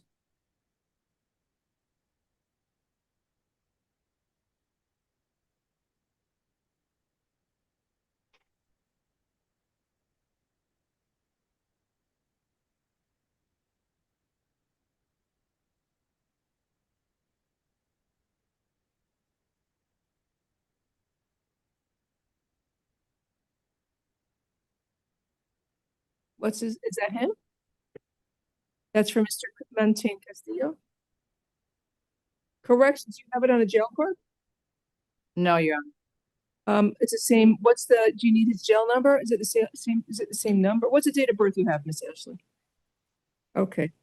There should be a hold for F253374. He has a hold. Are you resetting him though? Yeah, it's reset for tomorrow. He wasn't PIP'd? So what does that mean? That's why the clerk didn't catch it. Oh, that's what, there should be a hold. F253374. Okay. And it's reset tomorrow. Next is Utet Bowen. Good afternoon, sir. Yes, super grateful ones from bond. Sir, do you speak English? No. Spanish, please. You were arrested for burglary to an occupied dwelling, escape, false information to law enforcement, and resisting an officer without violence. Buenas tardes, señor. Usted está acá enfrentando acusaciones de allanamiento a una morada ocupada, además de haber escapado, haber ofrecido información falsa a un oficial de policía y haberse resistido al arresto del mismo sin violencia. I will appoint a public defender's office for you. Le asigno el abogado de oficio para que le represente.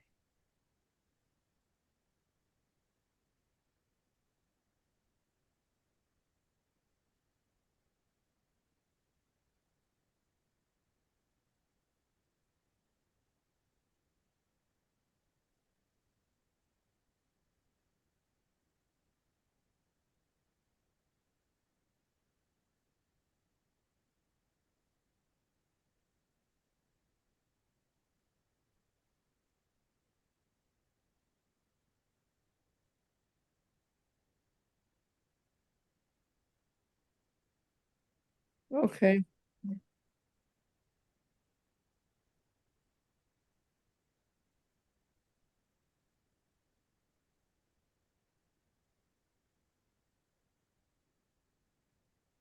Sir, you are ordered to stay away from the victim's property at 3440 Northwest 102nd Street in Miami, Florida. You're not allowed to go to that location. You must stay away from there. Muy bien, señora. Usted se le ordena estar alejado de la propiedad de la víctima ubicada en el 3440 del noroeste 102K. Usted no se le permite regresar ahí, señor. Tiene que estar alejado del lugar. There's probable cause for all counts. However, Tenemos motivo fundado recognize de todos los cargos. the burglars because he ran into somebody's yard and was hiding in the doghouse. Sin embargo, esto del allanamiento es porque usted entró corriendo a la propiedad de alguien, al patio trasero de alguien, a ocultarse en la casita de patio. All right, so count one burglary, I'll set that at $2,500. Cargo número 1, el allanamiento lo voy a poner en $2,500. Count two, escape, that's, what is that, second degree felony, $7,500. En cuanto al cargo número 2 de haber escapado, eso es un delito mayor en segundo grado, $7,500. Count 3 and 4, the false name to law enforcement and resisting will be $250 each count. Los cargos 3 y 4, el haber dado nombre falso e información falsa al oficial y el haberse resistido sin violencia, van a ser $250 cada uno. Count 5 is drinking, prohibited drinking by the store or the curb. He's drinking vodka, there's probable cause. Y en el cargo, how much was the honor? 150. 150. Y en el cargo número 5, el haber estado bebiendo en las cercanías de la tienda o al costado de la acera, van a ser, aquí se dice que estaba bebiendo vodka, $150. And then he's charged of petty theft. What was the petty theft? Oh, the handcuffs. Steve? Y además aquí después se le inculpa de hurto en menor cuantía. ¿Y eso porque fue por las esposas, fiscalía? I'm gonna give him $1 on that one since he's got $1 on count 6. Have a nice day. You'll see your judge tomorrow.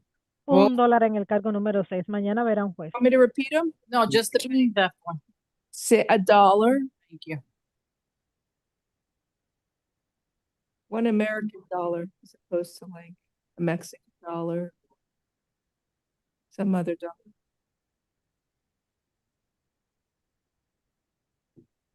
All right, page is Alfonso Bembry.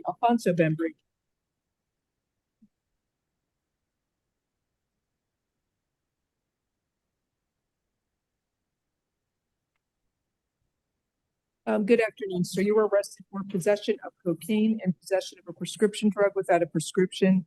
I will appoint the public defender's office for you. I have. Where's the one for TAP? Did we put it over there? Thank you. All right, TAP, pre-trial's okay. Pre-trial alternate bond, 2,500 count 1, 150 count 2. Have a nice day.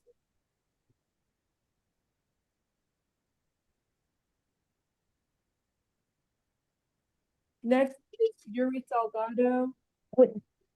Your Honor, can you just repeat that really quickly because you don't like, yeah, exactly. I'm sorry.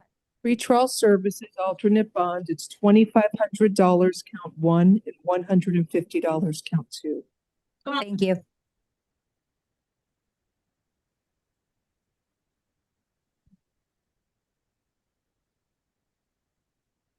Next we have is Yuri Salgado Martinez. Good afternoon, sir. Do you speak English? He has a hold for immigration. Do you want an interpreter? ¿Usted habla inglés? Yes. I can't hear you. Would you prefer an interpreter or do you want English? English. English is fine. Sir, you were arrested for petty theft, 2 or more convictions. I will appoint the public defender's office for you. You're welcome. So they found in the vehicle bottles of medicine totaling over $200. And the witness said they saw him take the merchandise, put it in a shopping basket. When asked to pay, he said no and ran out the store. And he has prior convictions. So there's probable cause for the charge. You are ordered to stay away from the CVS pharmacy at 8695 Southwest 24th Street in Miami, Florida. You're not allowed to go to that store, and you must stay away from there, sir. So he has convictions from this year. He also has the immigration hold. So your bond is $2,500. Have a nice day.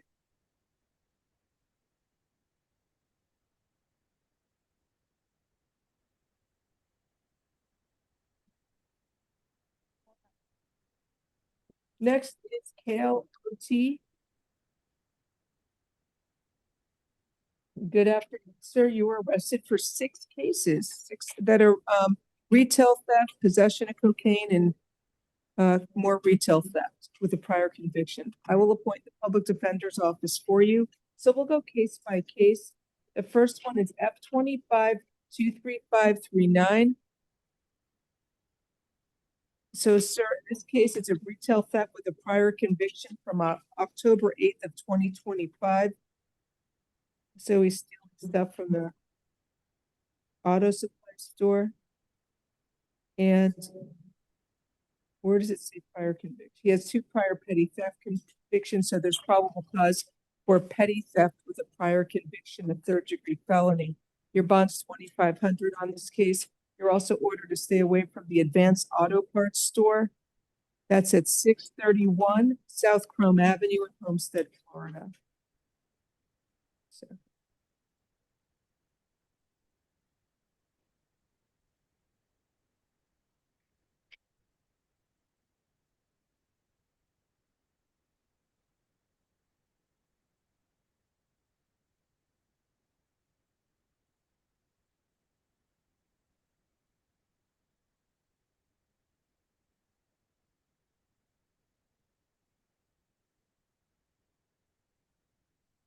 Oh, next, F25-23538. That's from October 18th. It's a retail theft from, I guess, Advanced Auto Parts. It's $299. He took a diehard battery, vehicle battery. So there's probable cause. Your bond is $2,500. Probable cause for petty theft, 2 or more convictions.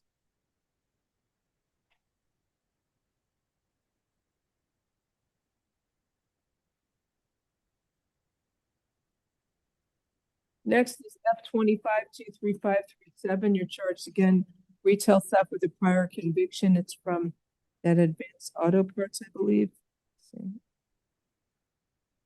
It's a vehicle battery.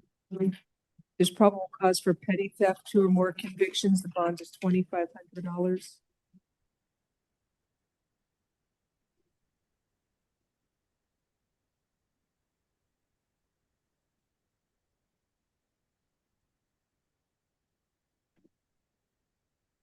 F25-235 6 is retail theft with a prior conviction. You hear he's stealing multiple bars of soap. So you are ordered to stay away from the Family Dollar store at 601 Southwest 14th Avenue in Homestead, Florida. The bond on this case is, it mentions prior convictions, so it's probable cause for petty theft, 2 or more convictions, $2,500 bond.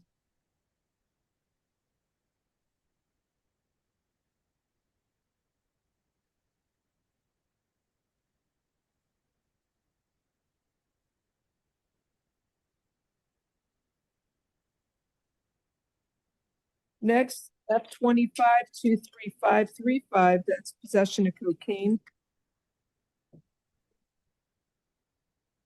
You've had 2 keys of cocaine. There's probable cause, $2,500 bond.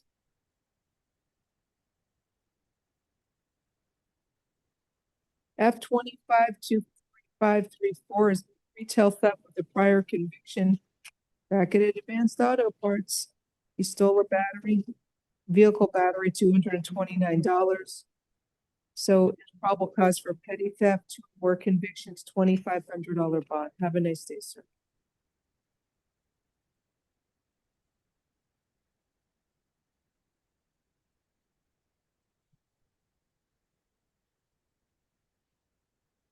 Next, Alan Berko. Good afternoon, sir. Good afternoon. You were arrested for grand theft. It's charges of 1st-degree felony and organized scheme to defraud. It's from July 19th of 2025. Sir, can you afford to hire a private lawyer? After today, yes. Pardon me? Today I'll be looking into that, but I'm not sure. So you're looking into it? Do you have the financial means to pay for a lawyer? I'm not sure how much a private lawyer costs, Your Honor. I'll appoint the public defender's office for you. So let me review this. It was charged correctly, Judge. So he and co-defendants removed equipment, 3 pieces of equipment from the Kelly Tractor Service Yard on July 19th. They discovered the theft. And the equipment's valued at just over $100,000. There's video surveillance that shows Mr. Burgo and co-defendants removing all of the equipment.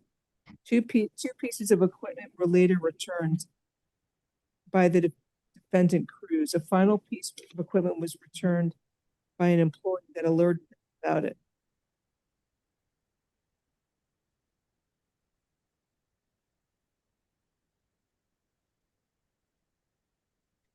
Okay, so there's probable cause for the charge. You are ordered to stay away from Kelly Tractor at 7905 Northwest 58th Street in Miami, Florida. You're not allowed to go to that location. You must stay away from there. Do you understand the stay away order, sir? Yes, Your Honor. In the second, because there's 2 locations, so we don't know. What? There's 2 locations. The At 7905 Northwest 58th Street in Miami, Florida. Okay, stay away from that one. State, do you have an objection to a bond? They got the equipment back. Maybe you set a bond of 5,000 on count 1? Or 5,000 each count? It's a first degree felony. I'll set a bond on each count. It's $5,000. The total bond is $10,000. It should have been $15,000 each count.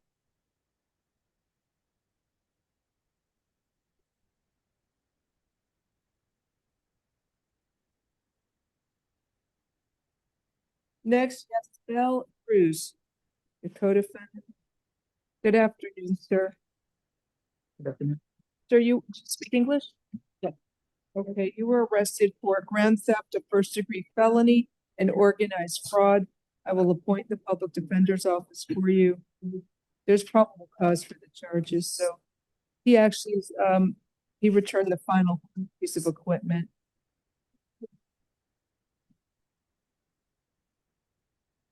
No, I'm sorry, he returned 2 pieces of equipment. You are ordered to stay away from the Kelly Tractor business at 7905 Northwest 58th Street in Miami, Florida. You're not allowed to go to that location. You must stay away from there. State, do you have an objection to pretrial for him since you returned? Requesting the same bond as the co-defendant. You have money for a bond? Looks like they own some kind of business. Okay, 5,000 count 1. And count 2, I'll give them a break, 2,500. Have a good day. What was count? $5,000 count 1, $2,500 count 2. Thank you.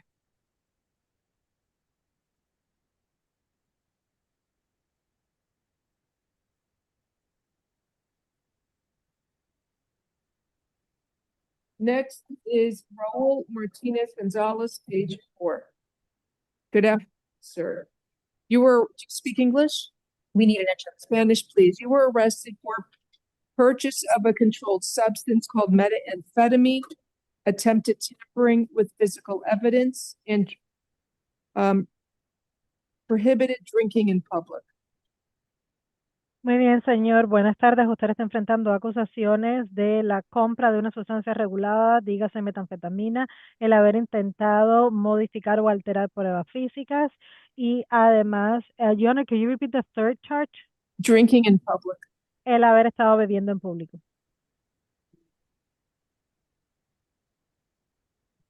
So you're also out on probation. There's a hold for you to see the division judge tomorrow for your open probation case. Usted además estaba fuera en libertad probatoria, por tanto va a tener una retención para que enfrente al juez de su caso de libertad probatoria. So I'm setting up on count 1. Purchase of the methamphetamine will be $2,500. Voy a establecer fianza en el cargo número 1, la compra de la metanfetamina, $2,500. Count 2, tampering with evidence, will be $1. In count 3, the curbside drinking is $150. El cargo número 2, el haber tratado de alterar o modificar pruebas o evidencias, $1 de fianza. Y el haber estado bebiendo en público, $150. Have a nice day. Your Honor, what's the case for the? What? What's the case number for the hold? Because I don't have anything on the. You don't have anything? Is it the right case number? F26807? No, that's for Mr. Lemon, the next one. I'm so sorry. Wait a second. He doesn't have a hold. I can give him a program. I can give him tap. Un momento, señor, un momento, porque no tiene ninguna retención con firma correccionales por ningún caso de delito mayor de probatoria, así que entonces le puedo dar un programa. Un momento. Do you show any holds for Raul Martinez Gonzalez? You don't? So he doesn't have any holds. I'll give him tap alternate bond. Tap alternate bond, 2,500 count 1, $1 count 2, 150 count 3. Entonces va a salir con supervisión del programa TAP y alternativamente en la acusación número 1, $2,500 de fianza, en la número 2, $1 y en la número 3, $150. You have to come to court for the arraignment on December 1st at 9 a.m. Courtroom 2-3, Judge Gamez. Se tiene que presentar, señor, para lectura oficial de cargos en la sala 2-3 el día 1 de diciembre a las 9 de la mañana. If there's anyone who tap, the case number is F25-23517. You sure that was the right one, Judge Gamez? Okay, yeah, this one is too. It has a hole. This is Mr. Quantavious Lemon. Sir, good afternoon. You were arrested for possession of a controlled substance called promethazine and possession of cannabis. I will appoint the public defender's office for you. He's a violent felony offender, special concern. He's in custody of probation violation. He's also on felony bond. And he has a hold F26807. And I have F22866. Thank you, that as well. F22866. Let me see about probable cause though. Yeah, 2 bottles of promethazine. Okay, there's probable cause. 2,500 count 1. Your Honor, $1, or you want an ROR?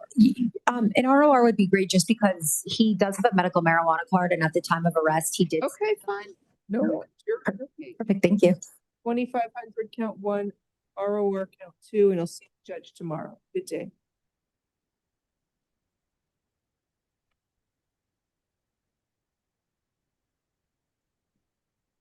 Next is Brian Perez, page 5.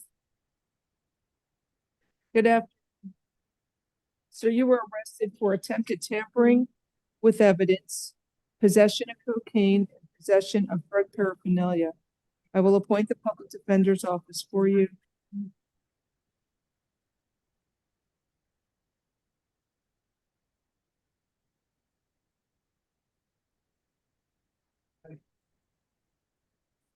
There's probable cause for the charge. I don't know what he chose.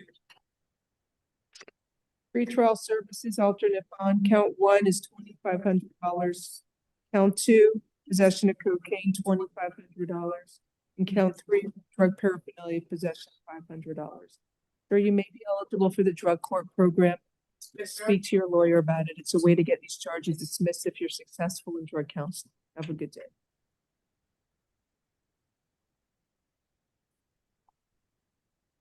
Fitzgerald Balat, page 5. On felony bonds.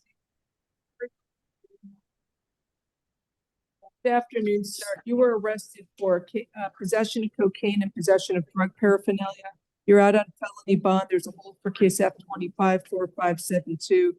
Traffic stop. They found a pipe and a loose crack rock next to it. There's probable cause. They also have another pipe.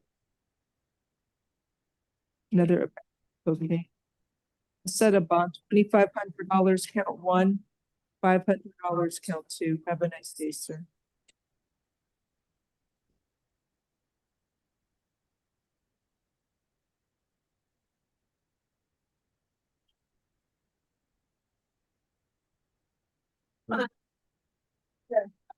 Next, Abraham Gill. Good afternoon, sir. You were arrested for grand theft of a firearm, also possession of burglary tools and loitering or prowling. I will appoint the public defender's office for you. Okay.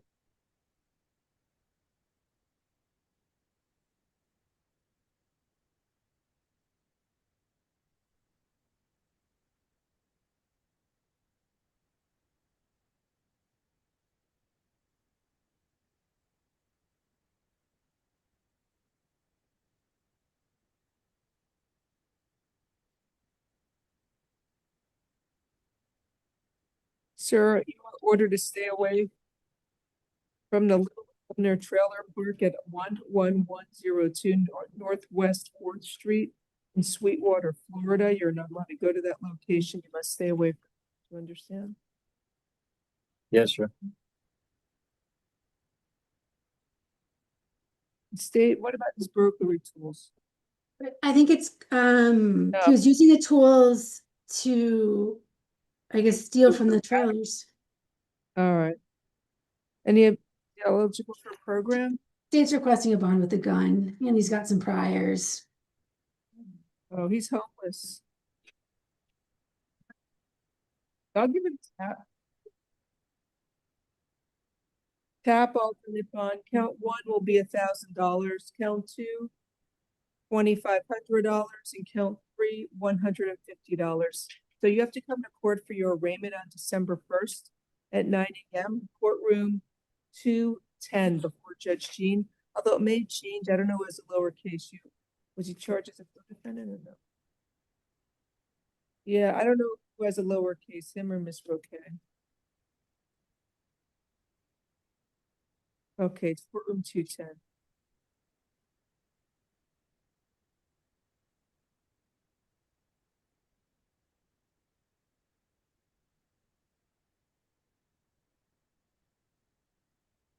Next is Romeo Winter, page 6. Good afternoon. So you were arrested for armed possession of cannabis and possession of cannabis within 1,000 feet of a church or convenience store. I will appoint the public defender's office for you. It should just be armed possession. Okay. All right, sir, where do you live in Lauderhill? Okay, I'm gonna release you on your own recognizance on count 1. Count 2, no probable cause, release outright. Make sure to keep all future court dates. Stay in touch with your lawyer. Have a nice day.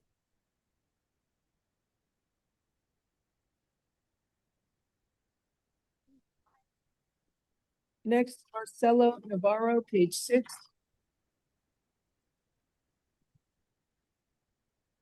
Is he here? He's on his way in.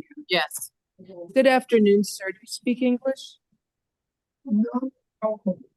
Sir, Spanish or English? All right. English. You were arrested for attempted tampering with evidence, possession of cocaine, possession of drug paraphernalia. I will appoint the public defender's office for you. There's probable cause for the charge. State he has a conviction from Wait, August. Your Honor, I'm sorry to interrupt, but he said he needs the interpreter. Oh, I'm so sorry. I thought he said Spanish. Buenas tardes, señor. Oh, I Usted está didn't hear enfrentando that. I just heard English. Usted está enfrentando acusaciones de haber tratado de modificar o alterar pruebas físicas, además de haber estado en tenencia de cocaína y tenencia de adminículos para consumir drogas. Se haya motivo fundado en estas acusaciones y se le asigne el abogado de oficio para que le represente. Right, there's recent priors, Judge, 53 days in August, and then a trespass conviction September requesting a bond. Su señoría, tenemos antecedentes penales bien recientes, como por ejemplo 53 días en agosto. Además, también tenemos otro caso de entrada sin permiso bien reciente. Solicitamos una fianza. All right, count 1, the attempted tampering with evidence is $1. Count 2, possession of cocaine, $1,000. Count 3, possession of drug paraphernalia, $150. Muy bien, en la acusación número 1, en el intento de modificar o alterar pruebas físicas va a ser $1 de fianza, en la tenencia de cocaína $1,000 de fianza y en la tenencia de adminículos para consumir drogas $150 de fianza. Have a nice day. Tenga buen día. Sean, page 7. Good afternoon, sir. Fox. Sir, you were arrested for possession of a firearm, weapon, or ammunition by a convicted felon, possession of cocaine with a firearm, possession with intent to sell cocaine within 1,000 feet of a church or convenience store, armed tampering with physical evidence, grand theft of a firearm, possession of cannabis, resisting an officer without violence, wearing a mask on the street. So I will appoint the public defender's office for you. Let me review for probable cause. You're also on probation. There should be a hold for F16 23857. So let me look at all this.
Okay, so I don't know if there's an enhancement for the convenience store. It doesn't mention it's open 24/7. So, but there's probable cause, I think, for everything else. We'll go case by case. Count by count, excuse me. So count one, possession of a firearm by a convicted felon. There's probable cause for that charge, $7,500.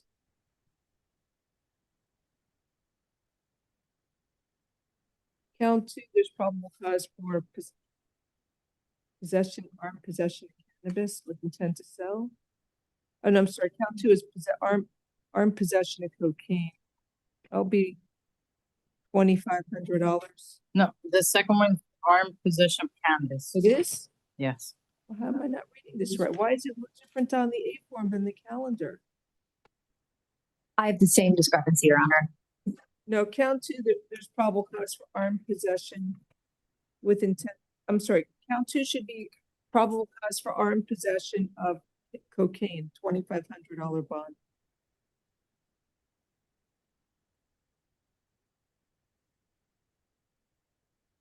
Count three, there's probable cause for possession with intent to sell cocaine.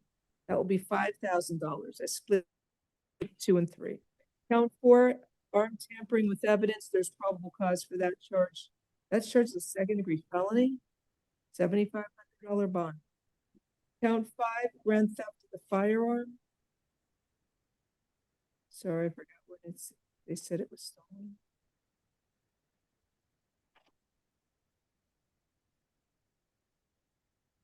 It looks like it was stolen in 2023. Okay, I have it here, stolen.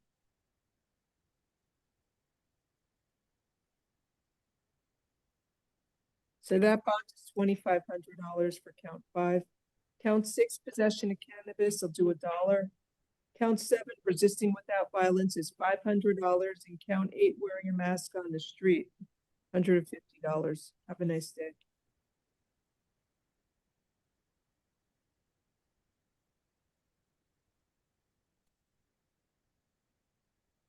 Next, Nicholas Just, page 7.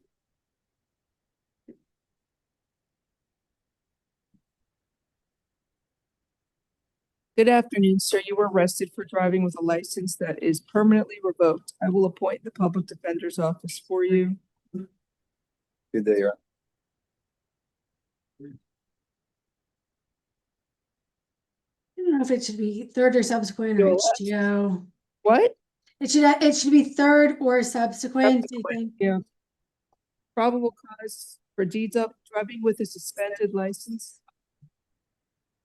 or driving with license suspended, WLS, third or subsequent offense, which is a third-degree felony. I'll give him pretrial services, alternate bond $2,500, no drive order, and driving unless you have a valid license. Have a nice day. Thank you. Great. Nice day.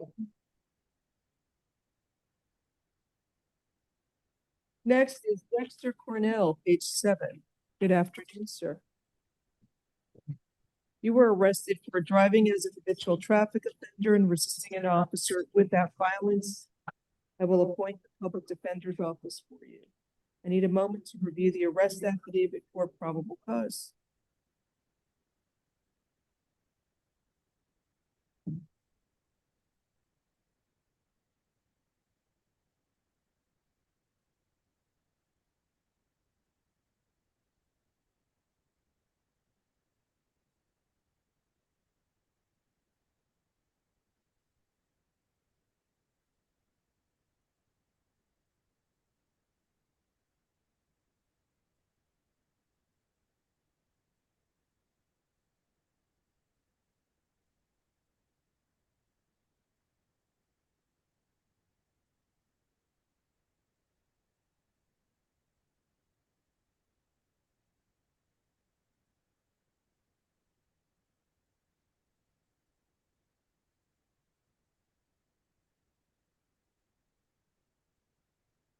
Okay, there's probable cause for the charges. State, do you have an objection? He came in on bench warrants. Up to you, Judge. And it looks like he's got it. Up to you. What happened to his bench warrant? He was given $1 bond. Oh, that's so nice. Who's working today? Sigler? Sigler. That means nothing to me. And she's a senior judge. Does he have prior? Yeah, he has prior. He's a signal 100.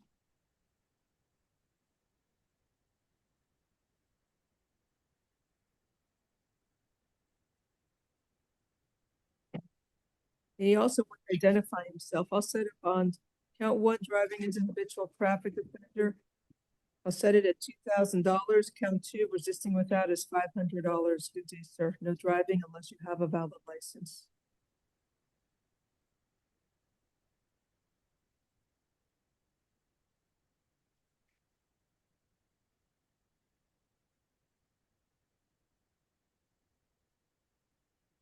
Next is George Mittens.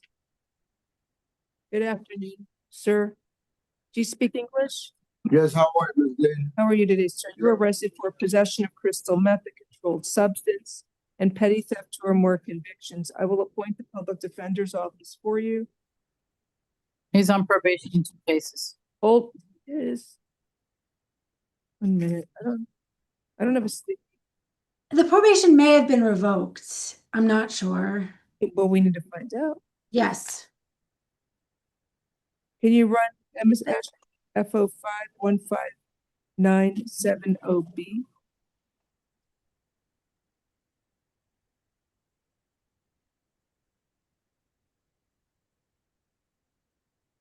One F 05159770B. It says probation revoked, maybe closed.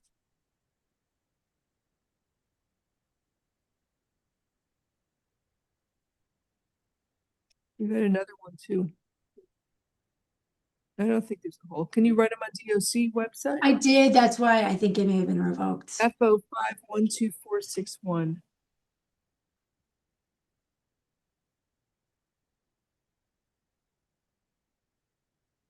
It says revoked. So does that mean it's not on probation? Yes. Oh, okay, so there's no hold. Have 2 cases. Both, no hold on both cases. Okay. Probation is revoked. Can you make a note of that?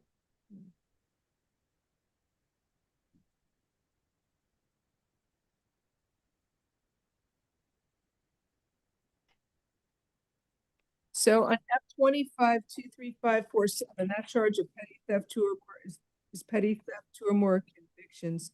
He's stealing Pampers, diapers, and he has prior convictions. You're ordered to stay away from the Walgreens store at 13698 Southwest 8th Street, Miami, Florida. I'm setting a bond. I'll set it at $1,000.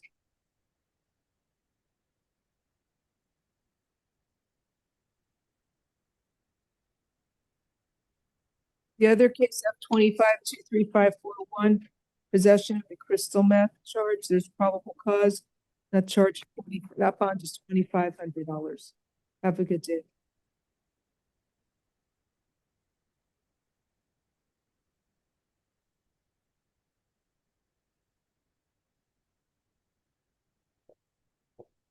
Next, sorry, who's next? Duncanson, Vanat. NBC, reset for tomorrow. Reset tomorrow, NBC. We have Jose Hideo. NBC. Give me a moment to review.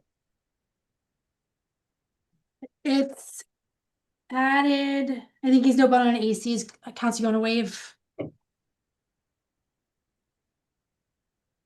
So he's charged a battery by a detainee, and he said NBC. You want to waive his presence, or you want me to set a bond now?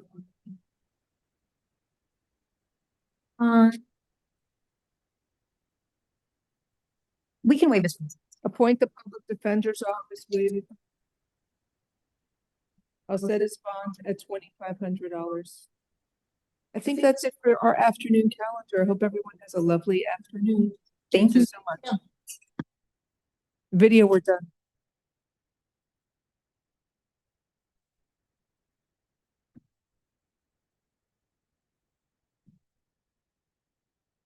Recording stopped.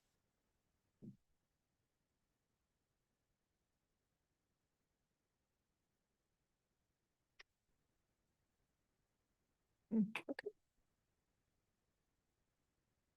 Bye-bye. You're here tomorrow?